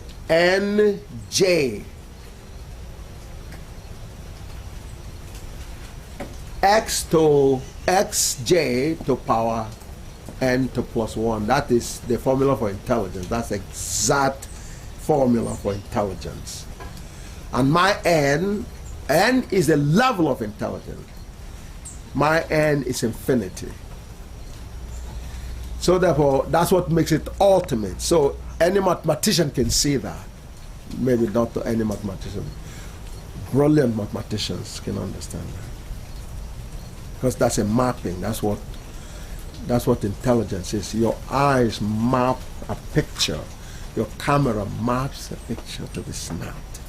That's how you see the reality that you map. So intelligence is mapping. So when you have eta sub N is the totality of all mapping possible. Do you understand? Mm-hmm. With N being the indicator of the level of the mapping. Mm-hmm. Even you that are not geometrical in terms of you really understand, you can get a sense of what I'm talking about. Because you could perceive your camera as mapping my reality into the picture right now. Mm-hmm. That's how you get a sense of my reality. That's what intelligence does. Mm-hmm. Intelligence maps reality onto the brain to be interpreted so you can understand it. Mm-hmm. So therefore, intelligence is about mapping. You can understand that, can't you? Mm-hmm. Okay, now, eta sub N is all the possible mappings. Eta sub N is a mapping formula. And the N is the degree of that mapping. As in, if mapping is represented by eta sub N, and mapping is intelligence or act of understanding, and N then will indicate the level of that understanding or the level of intelligence. Do you understand? Mm-hmm. All right. For me, the N is the totality, that is infinite. Mm-hmm. So therefore, that's where the ultimate intelligence, you can't go past that. So without pieces of intelligent units, I can understand everything. Mm-hmm. Now, that's what was clear to Jim Crow in the middle of the 90s as my brother was being assassinated. Mm-hmm. 1995. But it became extremely clear. Now then, Jim Crow and company were already reviewing the Gargot already. Because his review came out, I believe, in 1997. They were poring over it from the early 90s and finally reviewed it in 1997. And 1998 and 1998, all the reviews were going on. Anyway, and Sagas did also. So it was this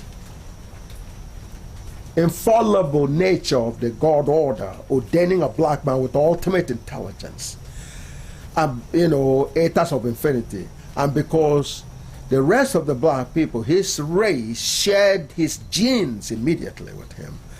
That is how God redeclared the black race as the most intelligent race, the richest race, and the most powerful race,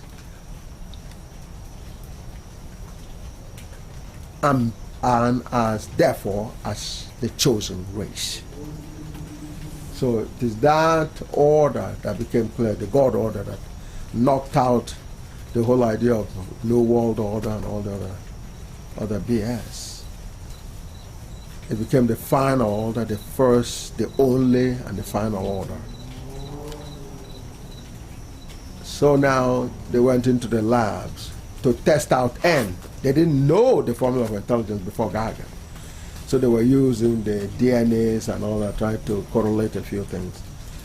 But the DNA, in effect, was measuring that level of intelligence, how much the level of intelligence, N in the eta sub N. So they were woken up to the real definition of intelligence in eta sub N, and that N becomes the level of that intelligence. And if you understand geometry, we will show you that nicely and so on. And just like you can get the sense, a camera, your eye is like, it's like a camera. So it transforms reality into the brains through the lenses and so on, into the brains. That's what the camera does. So therefore, what the brain sees, therefore, is like what you capture on the camera. That's how the brain understands reality. Do you understand? So therefore, you then get the sense that if a camera transforms and the eye transforms reality to be interpreted by the brains which constitute understanding, then you can see how a transformation formula is a measure of abilities to express intelligence or show understanding. Yeah, because, see, you share your understanding of reality by the pictures you're taking right now with somebody that's in thousands of miles away. When you meet with them or send them by post, they will take, because you will help them see reality and understand reality through the picture that you're taking. So anyway, that was obvious. So they went into the lab and they measured an equivalent of 28 for the black race of the level of intelligence for black people. While for them, the non-blacks, they measured 19. And the question that you were asking before is, that is, they say, in other words, we in Gaga, in this university, have to give you those figures. But somebody can interpret it, because everything is relative, really. The only entity that's absolute is God. Everything else is relative. Do you understand? Mm-hmm. Now, in that relative term, 28 intelligent level for black people as compared to 19 intelligence level for black people. For white people? For the non-blacks, yes. White and non-Asians and company. They have 19 level of intelligence. N is equivalent. N will be 19. That is a raw figure. Now, because it's relative, you could say, okay, what you're really interested in is how does non-blacks compare with black people? That's really what you're interested in. So their comparison is 28 for black people to 19 for the non-blacks. That's how they compare. So their relativity is 28 compared to 19. Do you understand? It's important that you pay attention, because you were asking a question before. All right. Yeah, the question was in terms of the University of Gotten surrendering, yes, for symbolically for the European world and passing the baton to no, I'm getting to that. I just want to clear the point about how did they, because we're still in Yale. Yale happened, ironically, before Göttingen. Although Göttingen was behind, was way ahead of everybody. But we're Yale, meanwhile. And you need to see, because the figures you hear from Yale seem to say 9 to 6, a ratio of 9 to 6. The key word is a ratio. Mm-hmm. A ratio can be presented in more than one form. Mm-hmm. Everything's relative. A ratio is a relative measure. Mm-hmm. Okay, so therefore, the raw figure says 28 compared to 19. Do you understand? Mm-hmm. Or 28, or divided by 19, or 28 for blacks, 19 for the non-blacks. That is equivalent. You can multiply that number by any number, and it will still be all right. That's part of the conformal invariance, because you're giving a relative figure for both things. Do you understand me? It's the same basis. You could print the picture that you're drawing on any scale, provided everything is proportional.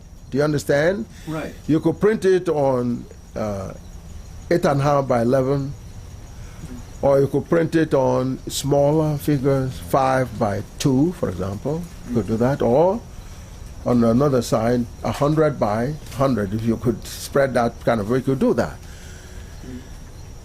If every bit of it are proportionate, they will still give the same picture. Do you understand? Right. That's what relativity means. That's what comparison is about. So think of it as, on a larger scale, it is 28 compared to 19. Right. On a smaller scale, 6. Or 9 compared to 6. That's what that is. But how do you prove they are proportional? The proportionality comes in 6, or 9 to 6 is equivalent to 28 to 6, because you could divide the 28 not to 6, 28 to 19. You could divide both the 28 by 3. If you divide 28 by 3, you get 9 1/3. Do you understand? Mm-hmm. Okay. If you divide 19 by 3, you would get 6 1/3. Do you understand? Mm-hmm. So the figure that you heard people use come out of that, dividing the figure that I have by 3. If you divide 28 by 3, you get 9 1/3. And 1/3 is 0.33. So if you round it up, it will become the 9 1/3 becomes 9 if you round it up. Do you understand? Yes. So that's where you got the 9 for the black people from. It comes from the 28 divided by 3. Do you understand? Mm-hmm. And the 19 is also from there, divided by 3, you also get 6 1/3, which is also rounded up will be 6. Do you understand? Mm-hmm. Okay, but I have to give it in the raw figure, because that's given directly in the abstract. Do you understand? And I know how it was obtained in the abstract. Do you understand? Oh, yeah. Okay, so but I can reduce it to your reading as interpreted to you by a presenter or whatever. Do you understand? Mm-hmm. But the original way it came out in research is 28 compared to 7. So it was Gargot and the verification of Gargot as coming from God that forced Yale to come up with that conclusion. Do you understand? Oh, yeah. All right. So then, less than 8 years later, less than 7 plus 5, actually, that was done in 1996, 1997. It was published. So 7 years later on, a cryptic message will come around, which is important. Mm-hmm. Okay. Cryptic message came from an intelligent American group called Life, Liberty, and Pursuit of Happiness. Right. Which is a big player. The intelligence community is a big player in what goes on in America. They are the ones that maintain all German presidents up until Gagat. It was the intelligence community, because they have to convince the world. They dictated to by intelligence, which is the biggest attribute of God. They do business here on the basis of intelligence, is the impression they give to the world.